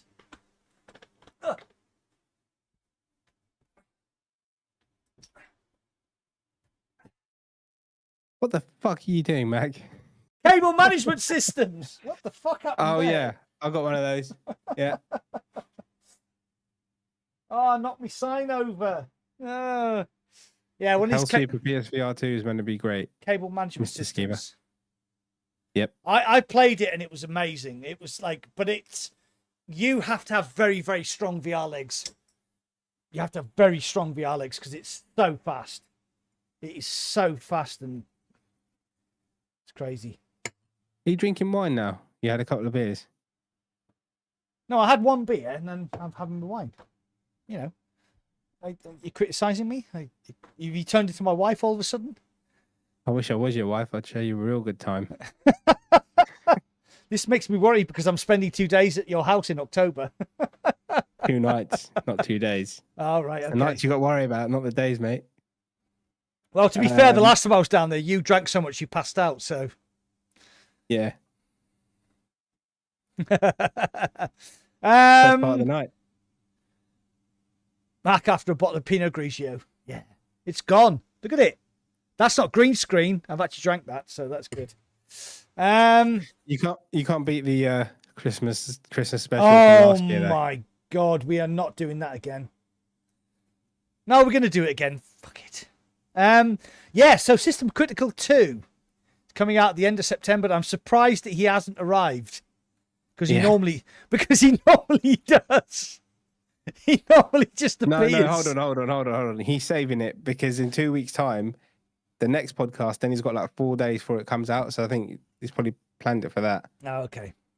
Yeah. So the System Critical guy usually appears in our podcast and spams on about his game. And to be fair, I'm looking forward to it. So it should be pretty good. Oh, really? Are you going to play it? Are you, Mac? Yeah, of course I am. All right. Apparently, it's the greatest game that's ever been made. He's not short of the original. He's not short of confidence. Should we just say that? Oh God, Skiba. Skiba says, I didn't really like System Critical 1. He spams me all the time about Part 2. Yeah. He spams us. I think he just spams everybody. I find it quite too much. It's off-putting. No, I find it quite endearing. You know, the guy's got a load of energy. He put a tweet out saying how great System Critical 2 was going to be, and my response was, he he lacks confidence is something that's never been said. Right, so before we upset the guy from System Critical 2, Everyone go and buy it. we have a game coming out called Memoriam. Now, this is really interesting because we're linking to 2 games here. So Memoriam is by the guys who did the Half-Life Alyx 2 Return to Rapture mod. And they're actually bringing out a... oh, God, it's just gone out of my flipping head. Dead Space. They're bringing out a Dead Space time... They're bringing out a Dead Space-esque VR game called Memoriam. Yeah. And it looks incredible. Like, so... If you haven't played Dead Space, there was a so you were basically on this ship. The name of the ship absolutely, oh God, the name of the ship has gone out of my head. But in the second game, you have to go back to the ship that you spent the whole first game on. And I remember thinking, I actually don't want to get onto the ship. The Ishimura, there you go. Thank you, Verified Games. The Ishimura. So in the second game, Dead Space 2, you had to go back to the Ishimura to do a task. And I stood on the landing looking at that initial place where you start in the first game. And I actually thought, I don't want to go in there. I actually really don't want to go in there because I'm scared. And... you know, I'm sitting in my house, in a nice warm house, locked doors, double glazing, playing a video game, and I was like scared. So if the people who are making in Memoriam can bring that level of fear, that Dead Space fear to VR, oh my God, that's going to make some great streams because I'm just going to be screaming like the proverbial big girl. I do apologize. So I'm really looking forward to that. Did you play the Return to Rapture mod for Half-Life 2? Half-Life 2? Alex? Or Half-Life, 2? Sorry. Half-Life Alyx, sorry. No. I played 2 mods, I think that was it. I haven't played mods on it, no. Oh, you're missing out. So if you've got Half-Life Alyx, you need to play the Levitation mod. You need to play the Return to Rapture mod. You need to play the Biohazard mod. And you need to play the Gunman Contractors mod, which is the next thing we're going to talk about, because the guy who did the Gunman Contracts mod is making his own game. So he released a trailer on Twitter, which, if you've watched John Wick, Surgical, have you watched John Wick? I watched the first one, and it was like watching a fucking... You know, when I was a kid and they forced me to watch Bollywood films, that's how it felt. Okay. I didn't watch any other ones. So, Surgical is clearly not... Sorry, Indie VR. That's using his old name. Oh my God. Am I name shaming? Am I name shaming you by calling you Surgical? Cock shaming. Am I using the wrong pronoun? So, Indie VR is clearly not a fan of the John Wick films, but I am. So, have you ever seen John Wick 4? There's the bit right at the end where he's trying to get up the stairs in Paris to get to the showdown, and he gets halfway up, he gets knocked all the way back down, he gets three-quarters of the way, he gets knocked all the way. Yeah, so the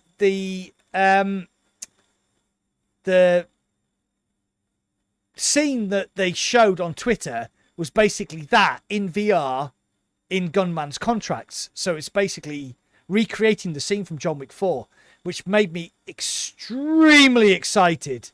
Extremely excited. So, yeah. So I'm really looking forward to that. Matthew Howlett Palmer's just said play Inverse. It's on the list, mate. It's on the list. Tassos has like been 4-6 player or something. Yeah, Tassos. Yeah, it's like you got somebody is playing as the monster, and then you got 4 players playing as the hunters.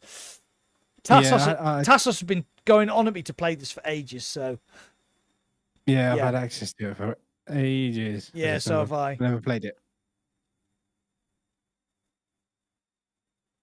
So yeah, that's something you can play recently as well. I was talking about Phasmophobia on the PSVR 2 as well yesterday. Like Oh, okay. Is that? because it's quite janky on PC, right? So Oh, to see yes. what it'll be like on PSVR 2 with the head haptics. Oh I yeah. Oh think my it'd be God! pretty And the cool. ghosts are coming towards you. It's like. "Brrr." Yeah. But like the tack suit on the PC is going to be really good as well. The haptics when the ghost come, like you can feel the ghost like touching you and stuff. That'd be pretty cool, man. It's not the ghost of Jimmy Savile, is it? Could be. Somebody said to you about doing. Have you done the Mantis quest or something on Starfield? I have, yes. That's googly. I have the Mantis armor. I have the Mantis ship, and it's really cool because if you jump into so this is going back to Starfield. Sorry, this is answering your question, Classy. If you jump into a star system that is dominated by spacers, they recognize the ship and they all run away. They're like, "Oh my God, it's the Mantis!" And they all just literally run away because they're so terrified of you. It's so funny. It's so funny. And I've started upgrading the Mantis armor, and it just has the most insane mods. It's like if you can upgrade that armor fully, you'll just be able to tank anything that they put in front of you. It's crazy. I've taken on level 60 guys, and I'm only level 17 in the Mantis armor. Destroyed them. Fucking great. God, I love Starfield. Sorry. Let me see your Mr. other hand, please. Boney, how you doing, my friend? Welcome to the chats. Yeah, Boney's in the house. Boney's been away for a while. He's disappeared. He has, now yeah. He's back. How you doing, mate? Where you been hiding? Right, I need to go for another Jimmy Riddle because I've drank a whole bottle of wine. Back in 2 secs. Keep talking. All right. I'll keep talking. Yes, I haven't played Starfield. I probably won't play it. I know some of you have played it. Yeah, I doubt I'll get it. And yeah, Mac knew that I haven't. That I've watched John Wick and I didn't like it. So yeah, he's just trying to make me look bad. Please don't talk about Starfield anymore, as I cannot play anymore. If I drink a whole bottle of wine, it would not be so put together. Skeever, did you drink, Skeever, when you met up with everyone? I know you have like a beer or something. You're not much of a drinker. Mr. Classy, I eventually just don't have the time right now. Yeah, it's quite time consuming. It's like me with No Man's Sky. So I've either got to be sensible and do a little bit of editing tonight, or after this, or I could play No Man's Sky. So let's see how I feel. Been busy learning Japanese and a bunch of other stuff. Nice. One question left. So what do you mean, Mr. Howland? Mac's professional at this point. Yeah. Mac's had a few, but I don't much of I'm a Steve's not much of a professional. drinker. I'm a professional. I can speak Japanese as well. Ohayou gozaimasu. Genki desu ka? Marcus desu. There you go. What skanky desk? What? You got a skanky desk? What I basically said was, hello, my name is Marcus. Yeah. Ohayou gozaimasu. Genki desu ka? What is your name? Hello, how are you? What is your name? Yeah.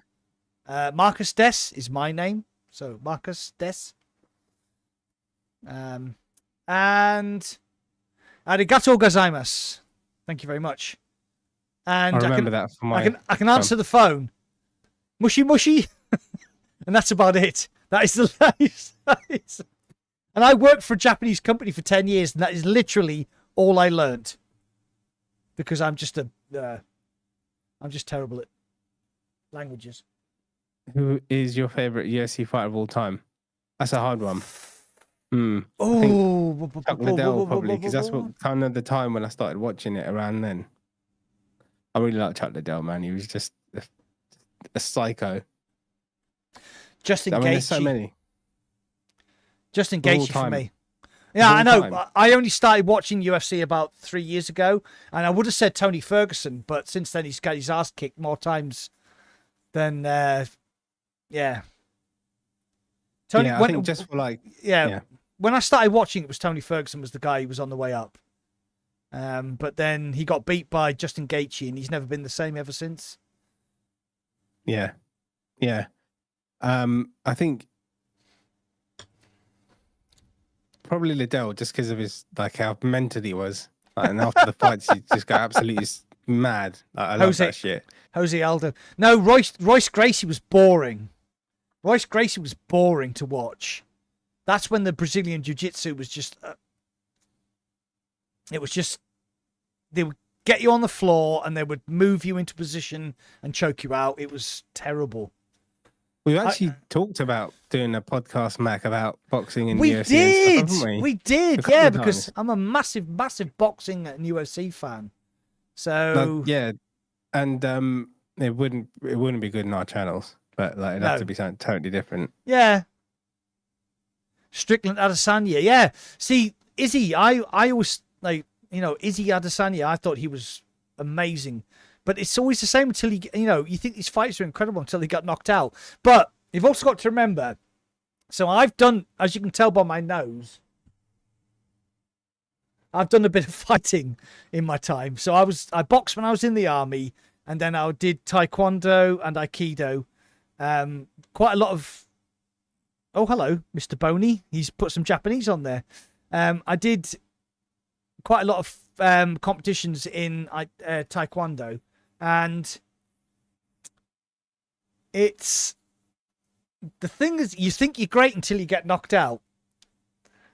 You really do think you're really good. If you win a couple of fights, you're like, fuck, I'm the fucking boy. Next thing you know, bang, you get a kick to the face, and you're lying on the floor, and you say to the referee, what happened? And they go, you got knocked out. And you're like, oh, okay.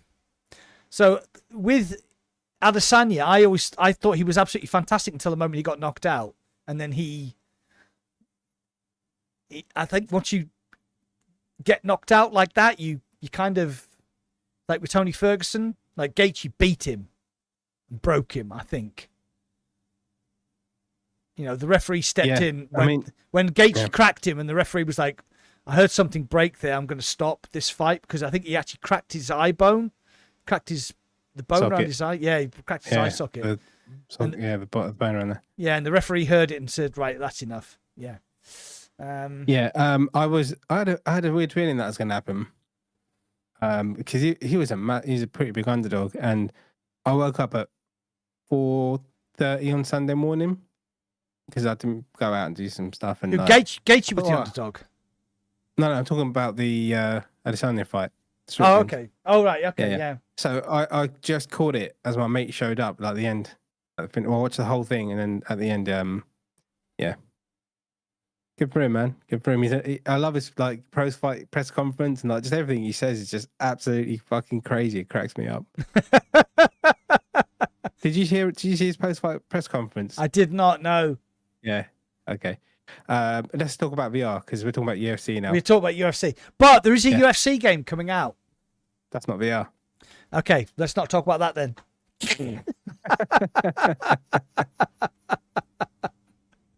Oh my God. This is So we're talking about games that are coming out. Yeah, this is why we need another podcast, Mac, just to talk about absolute everything else that's not VR. Okay, we should call it the absolutely everything else that's not VR podcast then. There you go. I'll make the channel tomorrow. Okay, we'll do that. Right, so if you're into your motorsport and you're rallying, EA Sports are bringing out a Works rally car game soon in 2024, and it will have VR support, but it won't be coming till post launch. I've played Dirt Rally 2 in VR, and it made me fucking vomit, because rally car driving is not like circuit driving, because you spend a lot of time going sideways in the air and stuff. My God, no! I as much as I love motorsport, I could not play Dirt Rally 2. I couldn't. I need to get it and try it. I need to try it. It just made me. I liked it on the PSVR 2, PSVR 1. It was fun. It was really hard though. It's fucking hard. It's so hard to win to get anywhere in that game. Yeah, you got to do a race perfectly, like every corner. Yeah. No, so Skeever's just said he loved Dirt Rally in VR. Now I don't know if you know this, Skeever, but I'm like a massive like sim racing fan. I've got the sim racing rig. I've got the DD Pro. I play GT7. I play a lot of AMS2. I never ever feel sick playing those games. But when I tried Dirt Rally 2, honestly, literally within seconds, I was like, I'm going to try and show, there it is. So it's the return of the, it's the return of the stealth. Are you ready? Ta-da! I can't see it, Mac, on Discord. I don't think it's picking up. No, you're going to have to move your camera to the right. I know, that's really cool. Look at that, it's disappearing. That's like Frodo from fucking Lord of the Rings. That's wicked. Right, so on my stream it's working because you can see my on my OBS that blanket's blue. Oh my god, because of the background. Look at that. That's... Woo! The magic of television. Yeah, so Skeeve, that's my it's a GTDD. It's a GTDD Pro and a GT Omega racing seat. So can you see it on your stream? Yeah, because I changed my camera. Oh, okay, I get it. That's why we're sorry, guys. Yeah, you probably can't see it on Indy's stream. Sorry, you can see it on mine. Yeah, us peasants don't get to see it. Yeah. You have to be a Mac and BR subscriber, you see. The tricks that he does to get you to subscribe to his channel. Would you like to see my racing rig? Please join my channel membership. There you go. Oh dear. Right, okay. I'll just use my really fancy gimbal camera. There you go. There you go. Camera wanker. Camera wanker. So everybody on my stream saw that, but everybody on Indy's stream didn't. So they all think was just wandering around with a green blanket. Okay. Yeah, so that was the last thing I wanted to talk about. Actually, I think we've talked about some of the games coming out. Yeah. Let's see if we've missed anything. Right, so while there's a lull, I want to quickly update my channel members, who a lot are watching, about what's going on with my channel. If that's all right with you, Indy. I am strongly opposed to this. Okay. I don't want to talk about your fucking channel, all right? But we are the police. I love that advert where the two coppers are sat in the car. Maybe they can steal the squishy ring and then call the police. We are the police. Oh my god. Have you seen We are the police. Have you seen the Mickey Take advert where the guys do the Haribo advert, but they use the helium balloons? I think so. Yeah. And the guy says, I think all the Americans don't have a single clue what we're talking about. Oh, with the guy. I like this ring. It makes me feel like a princess. And then all of his mates just start cracking up. Anyway, go on YouTube and look for Haribo advert on helium. It's genius. Honestly, it's just genius. Right, so yes, my channel. Obviously, the most important person here is me. For me, anyway. So the people who have subscribed to my channel and are members may have noticed that I have not posted anything on my channel for 6 weeks, apart from my live streams. The live streams always happen on a Monday and a Thursday, sometimes on a Sunday, usually with, friends. We usually do co-op stuff. So the reason was I got burned out. About 2 months ago, I just didn't want to make any more YouTube content. It's too much stress. It doesn't pay very well. Anybody that has a YouTube channel will absolutely understand that the amount of effort you put in is not financially viable, because it doesn't matter whether you're Mr. Beast, who's making a video where he's being watched by 100 million people, If you have a channel that has 1,000 subscribers, 10,000 subscribers, 20,000, you put the same amount of effort in that Mr. Beast does to make a video, but your financial compensation isn't so good. So 2 months ago, I hit the wall, bang, proper burned out, didn't want to make any more YouTube videos. And yeah, so I didn't for 6 weeks, and the channel has died, you know, because of it. I really appreciate the fact that all of my channel members have stayed with me. Still doing the podcast with Indy, still doing the live streams. I was trying to get this contract with Pico. So if anybody doesn't know, I stream on Pico's video app on the Pico headset, which is only available. You can only watch the streams on the Pico headset, which is a bit of a strange choice. But I got the contract and it pays quite well, so I'm quite happy. It's not going to last. It only ends. It ends in September, and then I'll be back to making full-time content on YouTube, because I'm on holiday at the end of September for 1 week. I'm going to Italy with my wife. We're going to have a lovely time. We're going to relax. We're going to drink wine. We're going to eat lots of pasta. Probably come back fat.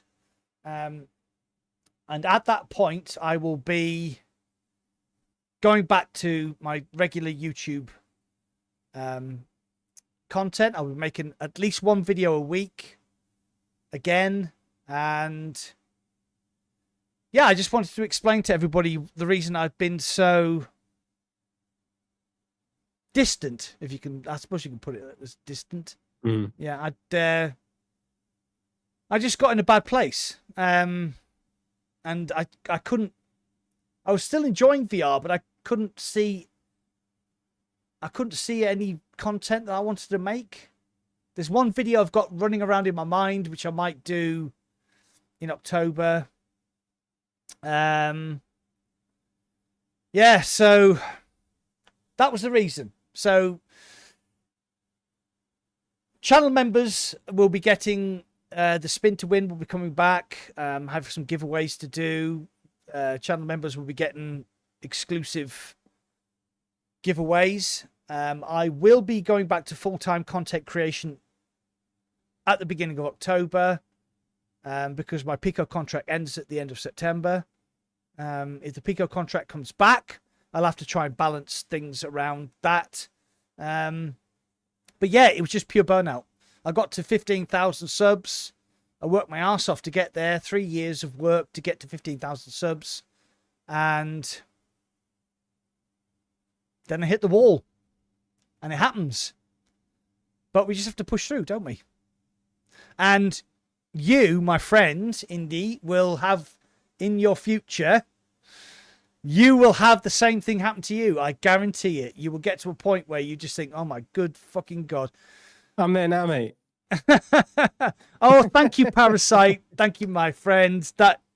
And that's why actually I want to keep going, is because it's nothing to do with making the content. It's nothing to do with your subscriber count. It's just about the community. We've got a great community, and weirdly, our community has grown around me and you and Power On, hasn't it? There's a lot of people who we sort of share. Inbreeding, yeah. So our communities are kind of molded together.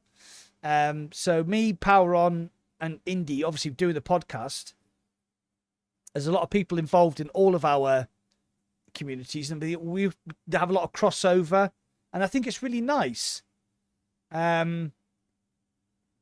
Yeah, so you know, that's the reason I haven't been making any content. I do apologize if you are a subscriber of mine. I do apologize to my channel members. Things will get better. I'm going on holiday in the end of September, and when I get back, I will be back to full-time content creation. There you go. That's the explanation.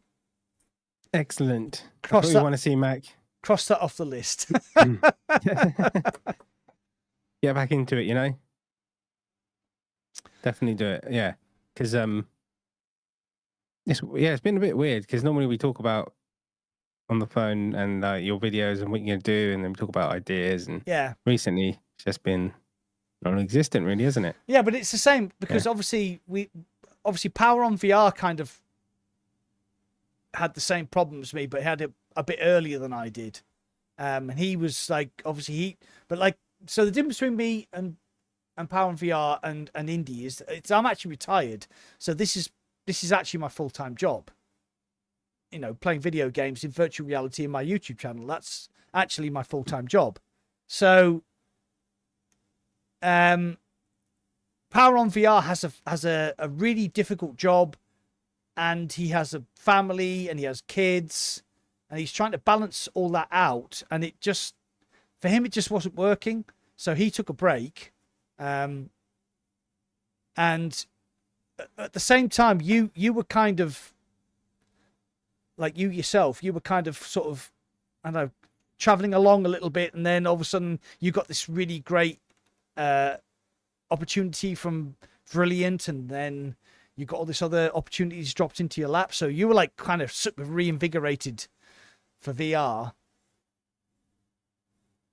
But I mean, like, your channel isn't based on content creation, though. It's more based on streaming, isn't it?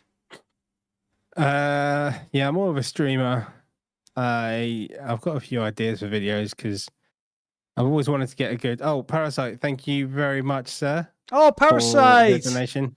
Appreciate it, man. Really Great, appreciate man. it. Thank you. Thank you very much. And yeah, more streaming. I should do more videos. I've always wanted to get my audio video kit sorted out, which I have done recently.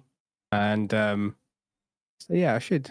But then once I got my audio video kit sorted, it's made me want to go out and like photography and like videos and stuff like that. So I'm gonna do some stuff when I go to Switzerland. And Cool. yeah, so I've got the kit to do all the video stuff, all of the like anything like vlogging and shooting stuff. So I'm gonna do that.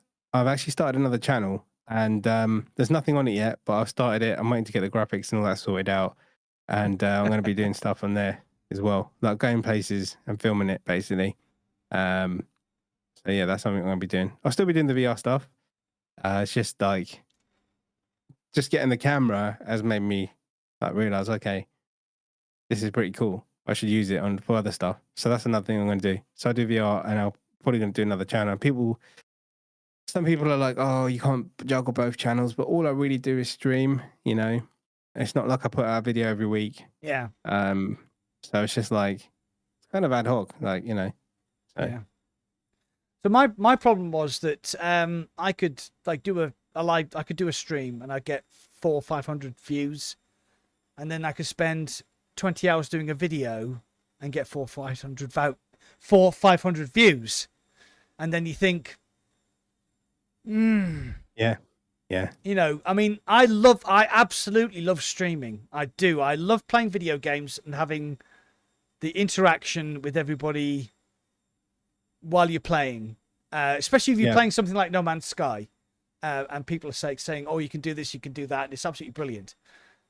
But then, I mean, I'm not saying that streaming is low effort, because it isn't, because it takes a lot of setting up and it is quite exhausting. But if you spend 20 hours making a video and 500 people watch it, and you decide to live stream a game and 500 people watch it, what would you rather do with your time? You know, it's and then like we've spoken before, and it's like extensively about just like making a video. Like I'm gonna make this video, but I know it's gonna do shit. Yeah, I'm making it anyway, just for the sake of the fucking treadmill, and I don't want to be that fucking treadmill. I can't do it. Yeah, I don't want to be that treadmill person. I sometimes make videos because I've got a relationship with, you know, manufacturers of head straps, and and say to me, oh, can you showcase on your head strap? I'm like, yeah, of course I will, because, you know, like Kiwi Design, ProTube, people like that, they've been very, very good to me in the past, and I'll always say, oh, hey Paul, how you doing, mate? I'll always say, you know, like, yeah, I'll do a video for you. VR Rock, who do the prescription lenses, they send me lenses all the time, and I'm like, yeah, I'll do a video for you, because I believe in your stuff. You know, I actually, you know, my PlayStation 2 has my Pico 4 has a Kiwi design head strap. It has VR Rock lenses, Inserts. and it has Pro Tube. You know, these are just props. I use these every day. Those are Pro Tube straps with the mag cups. So for those people, I will make videos because I believe in their shit. Yeah. But I know that I can put 10 hours into making a video and it will not get any views. Yeah. But I'll do it anyway because I support these manufacturers, because these are the guys that in VR I use all the time. I mean, for God's sakes, look at this. Here you go. That is a good advert for Pro Tube, right? Pico 4 Pro Tube, Quest Pro Tube, PSVR 2 Pro Tube. That's how much I believe in Pro Tube. Yeah. But every once in a while you make a video about something random and it'll go ballistic. It'll do 100,000 views. And you're like, why did that do 100,000 views and all my other stuff didn't? It's weird. It's absolutely weird. Like, I've never actually fully tried like the whole weekly video thing. Yeah. To be honest. So I don't know. I just like streaming. I do. I love streaming. I love streaming. Because it's like, if someone gave me access to a game early, which has happened loads, and even like now, I've got the opportunity to make a video and put it out, right? But I don't.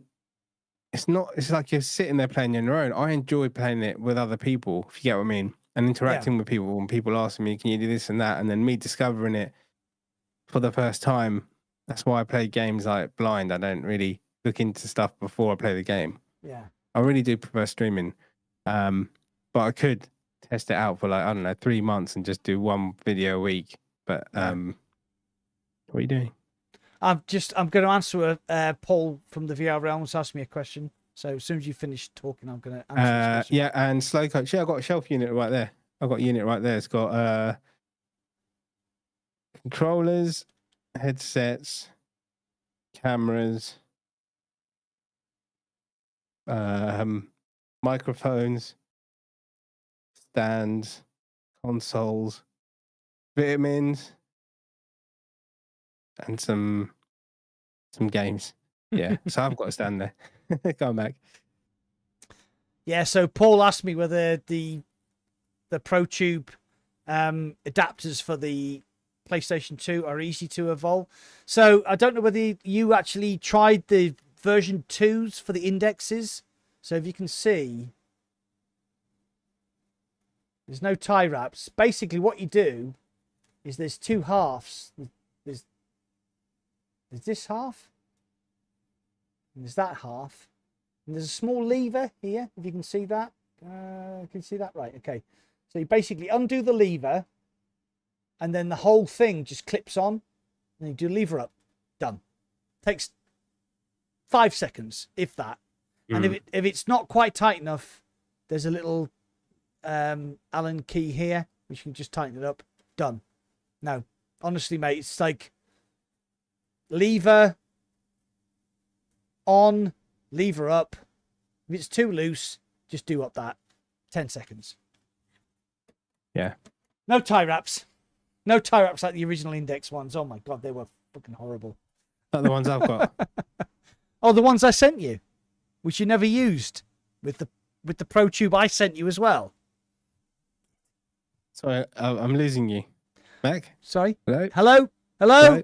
Yeah, I think the sound's gone. I think the sound's gone. Yeah, it's still in my cupboard. It's in my cupboard. Send it back to me then. I can give it away to my fucking channel members. You could do. Stick it on OnlyFans. Oh yeah. We've both had it. Yeah, we've both had it. It smells of Mac and indie. There you go. Oh God. Mr. Boney saying you put 20 hours into a video and it flops. You shit something out so the algorithm doesn't forget about you and it gets your highest view count. It's so true. Yeah, so absolutely. It is. Yeah. I've done videos that I've literally poured my heart and soul into, have done nothing. Yeah. And then I've done another video which I've barely thought about, and it's just gone fucking ballistic. And you think, well, I don't understand. I really don't understand. Yeah. Yeah. I mean, slow come. No, I'm just carry on. No, I'm just saying. Slow Coach said I've got a lot of gear. I've been buying a lot of gear. Yeah. I'm set for like audio and video for like making videos basically on YouTube and doing all that kind of stuff. So I've basically got everything that I need, and for streaming and for doing podcasts and stuff like that. So yeah, I'm pretty set. So I've got some ideas for some YouTube videos. Just getting time to actually sit down and do it, because it's never as simple as you think it is. It's always, however long you think it's going to take, times that by 2. Yeah. Then add 5. By the time you get around to, because I first started the Population 1 videos, and I'd spend ages doing every little bit and stuff. It was a great learning experience and never get any views. Yeah. But I still enjoyed it. I enjoyed making video. I still now enjoy editing. But yes, it's a lot of work. Like Papa Boney said, like you just shit one out and you get 10 million views. Yeah. Like my channel started on the back of Pistol Whip. So I did a lot of Pistol Whip videos. I did a lot of mixed reality, avatars, all on Pistol Whip. I think the best Pistol Whip video I did got 500 views, and the worst got 90. Yeah.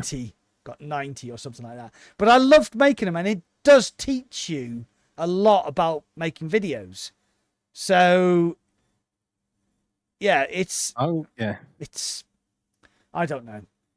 Like Power on VR did a video and it did 350,000 views and made him 1,200 quid.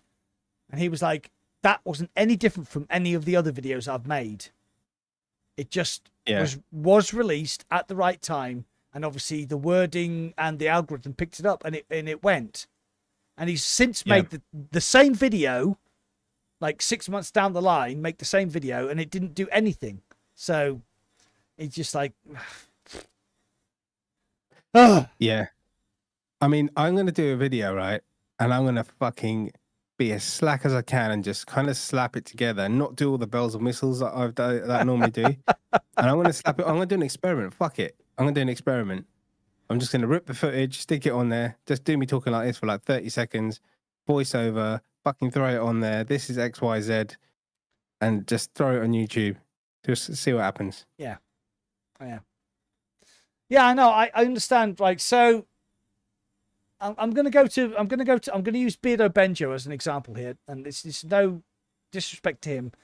I love the guy. But he does like preview videos where he plays a game for an hour. And it's basically just him behind a green screen. So it's like you can see him, he's playing the game, and he just talks about his experience for the first hour.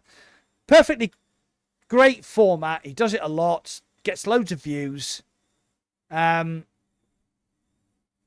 he's quite personable. I can't do that because I start playing the game and I forget that I'm being watched. And then I just become very intense. So it's like you're different types of people have different types of styles. So don't try and copy somebody else. Try and be yourself.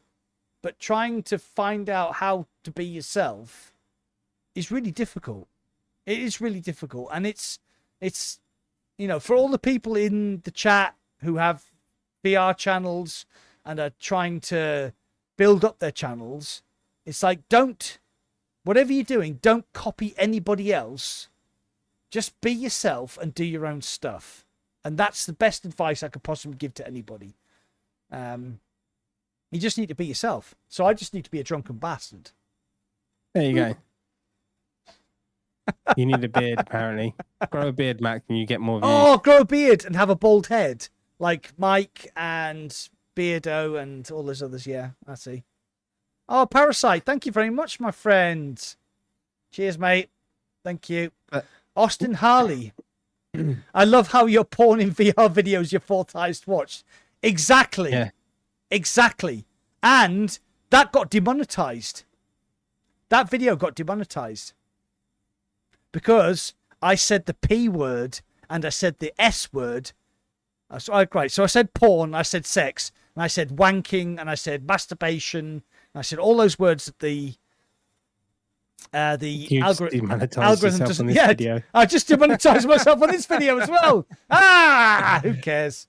I don't care. Wankers, shit porn. Yeah. Yeah, exactly.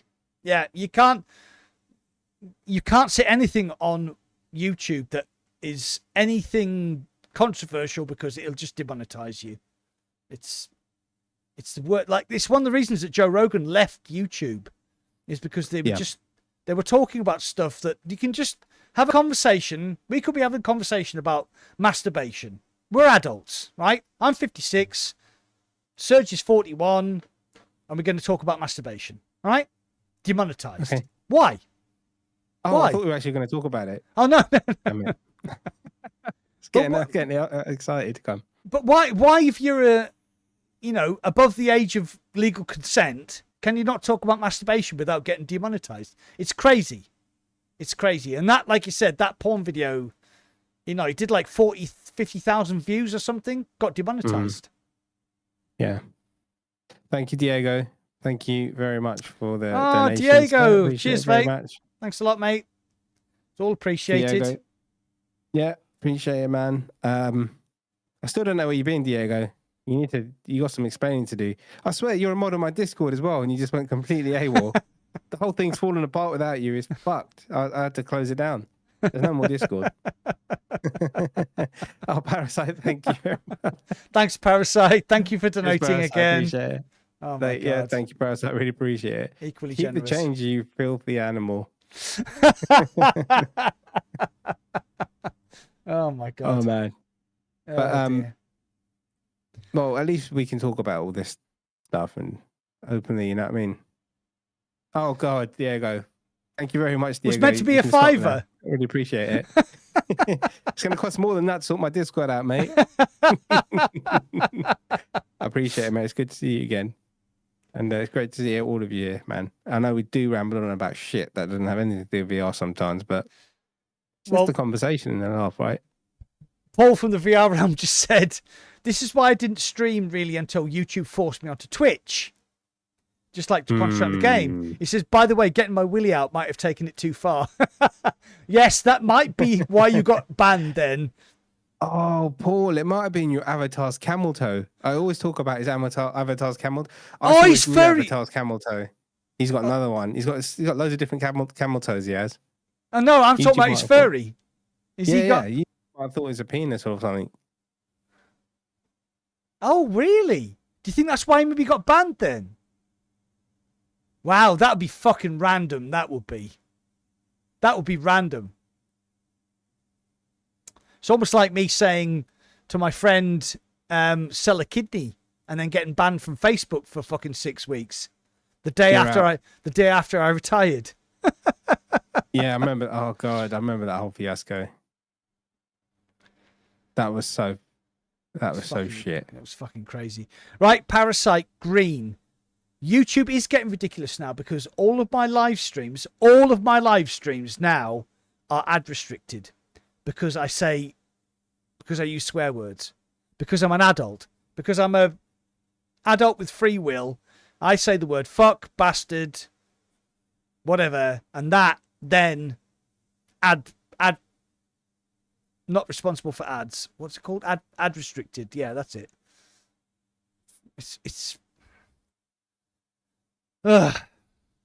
squirting eggplant prop might have been. YouTube didn't like the word filthy. No, he couldn't. No. Look at Paul the VR Realm's last comment on my my chat. Look, I've already commented on it. Oh, okay. I'd love one of those. Did it look like a vagina? That's the question. Because if it looked like a vagina and it was squirting, then that's probably why you got. That's probably why you got banned. Oh my God. YouTube wouldn't let Parasite put filthy. He had to put stars on there on the super chat. Yeah. Filthy. I mean, what the hell? That's so stupid. That's really dumb.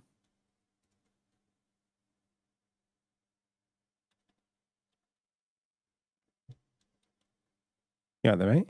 Yeah, I'm just typing filthy into my chat. No, it's worked for me. Maybe it was in the super chat though. It wouldn't let me put 40. Ah, right. Okay. And I just realised I haven't sorted my notifications out properly on this on this podcast. So you guys can see who does what. That's my bad. I've got to sort that out after this. Oh my God, we're on top chat as well. Fuck's sake. Oh, oh my God, I've missed out so many people talking. Yeah. Crazy. No bad words, just bad intentions. But yeah, I think that's pretty much everything. I just so I got my those of you that weren't here earlier, my Behind the VR Headset podcast that I do in Neos is gonna be coming out. Filmed it yesterday. It was a great laughed. He's on water bite. I drank a bottle of wine. I'm still better at talking than he is. Yeah. And then I'm probably going to do another. I set a channel up. I haven't done any content yet. When I do, I'll let you know. To do with like the camera stuff. I'm going to do that for sure because I'm really enjoying that. And there's so much stuff to see and kind of share the footage with you guys. I did a vlog, the first one, just testing it. The second one was testing it as well, and I got some footage. But now I've upgraded my kit, and it's just going to be even better. So yeah, I'm looking forward to that. Just go out and go places and capture footage and whatever. Yeah. Okay, so I think we're agreed that we're going to end the stream. Going to end the chat now. End the stream soon. I think we've talked about everything. I've literally crossed off everything on my list. There you go. There's the list. It's all crossed off. My list is done. What you do? Okay, this week, Mac, what you got planned? Streaming, gaming, whatever. Okay, so as you know, I got the contract with Pico to stream on their video platform. It's quite lucrative for me. So if you have a chance, if you have a Pico 4, jump onto the Pico video app around 11 o'clock of a morning, 11 a.m. I'm usually streaming for 3 hours. I'll be playing Starfield tomorrow. I'm going to be stealing some ships because I've just realized I can steal ships. So I've already stolen like 2 ships and made myself about 100,000 credits. So I'll be doing that. Thursday, I will be streaming Far Cry VR. Sunday, if I get the chance, I will be playing Horde mode, Crossfire Sierra Squad with Sergi, if I get the chance. If I don't, then he'll be playing co-op with his mate. And then Monday, I'm not sure. Oh, Monday will be my last live stream for a while because I'm going on holiday on a week on Wednesday, and I'll be away for 7 days. And then we have the relaunch. Then we have the relaunch of the channel on October the 1st. I'll be giving away a carbon mag tube to my channel members because I still haven't got the Pico headset that I won in June. It still hasn't arrived. I'm still trying to pry it out of Pico's cold, dead hands. So, So October's prize for channel members will be a carbon mag tube. And the Pico headset prize will have to be given away the month after if I get hold of it. So that's basically what I'm doing. Yeah, so pretty cool. What are you going to be doing over the next couple of days and weeks, Mr. Surgical Indie VR? Sorry to use your X pronoun, them, they, us, man, woman, child. It. Call me it. It. Yeah. What have I got planned? Okay. Thursday will be an indie game. I don't know. Oh, my podcast. There's a podcast tomorrow. I either edit it tonight. Or you're going to be playing... or I might stream No Man's Sky. I don't know, man. I don't know, man. But to be honest, I podcasted yesterday, and that was a good 3 hours doing all that and setting it up and all the crashes and stuff. And then today, I've been podcasting. Yes, you have. Do I want to sit there and watch and listen to another podcast with my own voice in it? Or do you just want to play No Man's Sky? Play No Man's Sky. Play No Man's Sky. Put it out on Yeah. Thursday. You'll be fine. Put it out on Thursday. Yeah, but then what am I doing Wednesday? I'm late tomorrow. I'm late on Wednesday. So today's really my only day that I could do it responsibly. But anyway, yeah, that's I'll decide in a minute.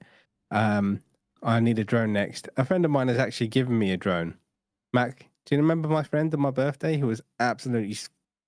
Oh, the one who was going on about how wonderful Gary Glitter was. Not just that guy from the Chinese guy. And like, Oh, my yeah. God. Oh my God. You were saying to me, Yeah. oh, he's a really nice fella. You're going to love him. And he was like, yeah, Gary Glitter had the right idea. And I was like, I'm going to distance myself you didn't from like that conversation You liked it. immediately. Hold on. Oh God.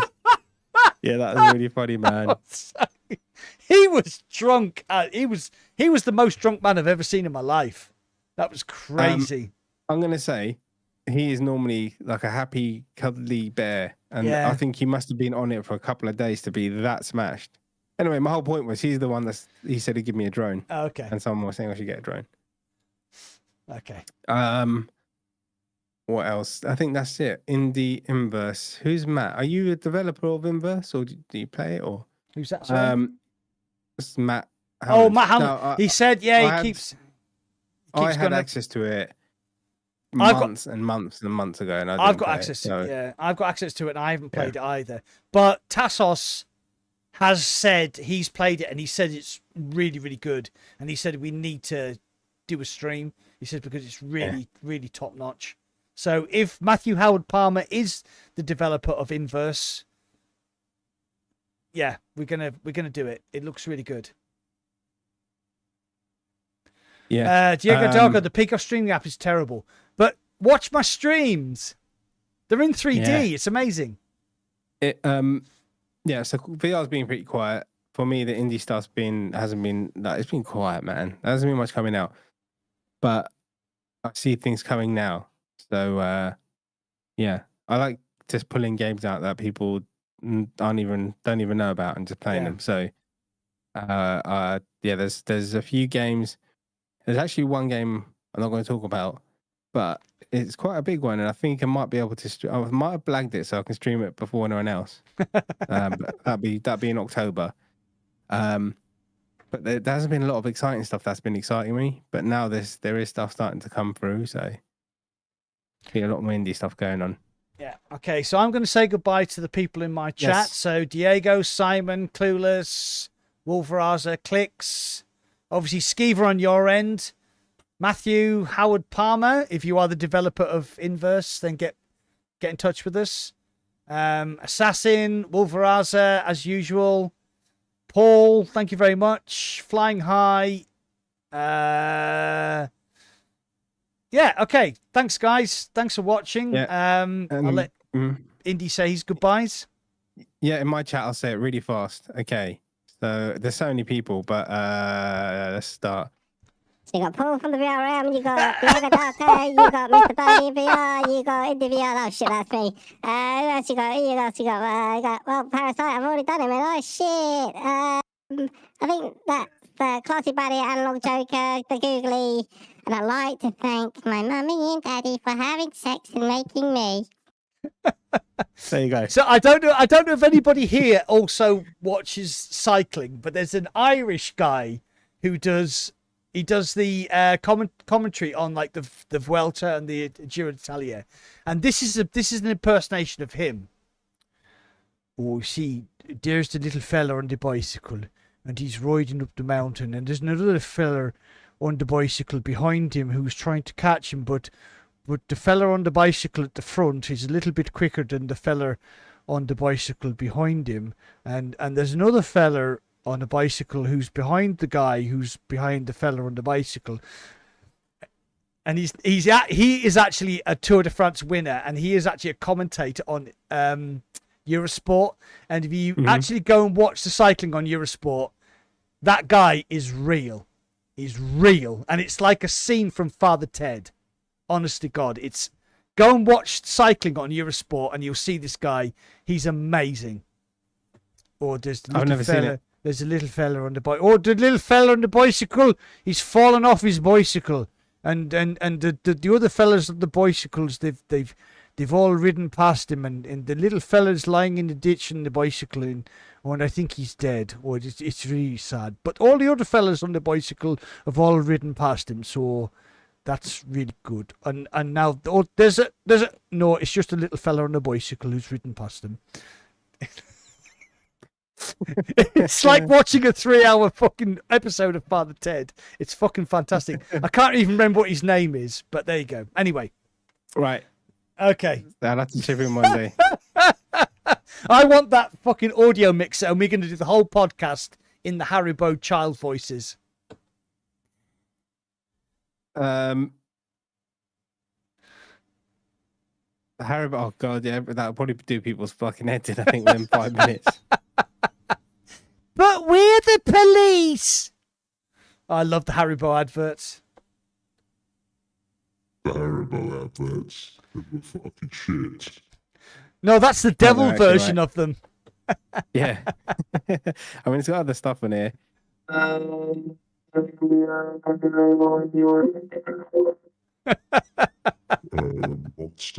And you got a megaphone. Got a megaphone here. It's not, yeah. That's just like, just the pissing about part of it. There's other shit that, yeah, the stuff I need to actually learn. That's Yeah. I've got the basics down. Yeah, to make the podcast better. Because as people don't know, we always have what we call the indie technical problems before the podcast starts. And he's like, no, dude, I've got it sorted. I've obviously got it sorted. And then an hour before the podcast started, he didn't have it sorted. What's that? You had loads of technical issues before we even started the podcast. Today? As per usual, yes. No, we met 90 minutes before instead of 30, and we were good. We've All I been have to going. do is We've been going two for an buttons. hour before it even started. Right, okay. I'm gonna let's go. Let's go. End the stream. So I am streaming Far Cry VR on Thursday. You are doing. I'm going to eat 10 extra spicy peri peri chicken wings and consider playing No Man's Sky. Good Or man. editing. Right. After the live stream. Yeah. Okay, well I'll tune in. So you got at least one viewer. Yeah. And thank you to everybody who's watched Verified Games. Oh, didn't mention you, dude. Sorry. Walking Dead. Simon V. Yeah, thanks for watching. And Simon. I will see you on the other side. And we'll be back in 2 weeks' time. Maybe Sunday. Yes, we will. Maybe Sunday for the Crossfire stream. Oh, okay. Yeah. Yeah, I'll be. Oh shit! Yeah, I'll be doing Crossfire on Sunday. Yeah, bloody hell. Dementia. Yeah. Oh god, yeah. Okay. Right. So next time you want to watch the little fella on the bicycle, don't tune into the podcast because there's no little fellas on bicycles. Daddy, I fell off my fucking bicycle. Right, guys. I'll see you all later. Thanks for watching. Bye. Bye.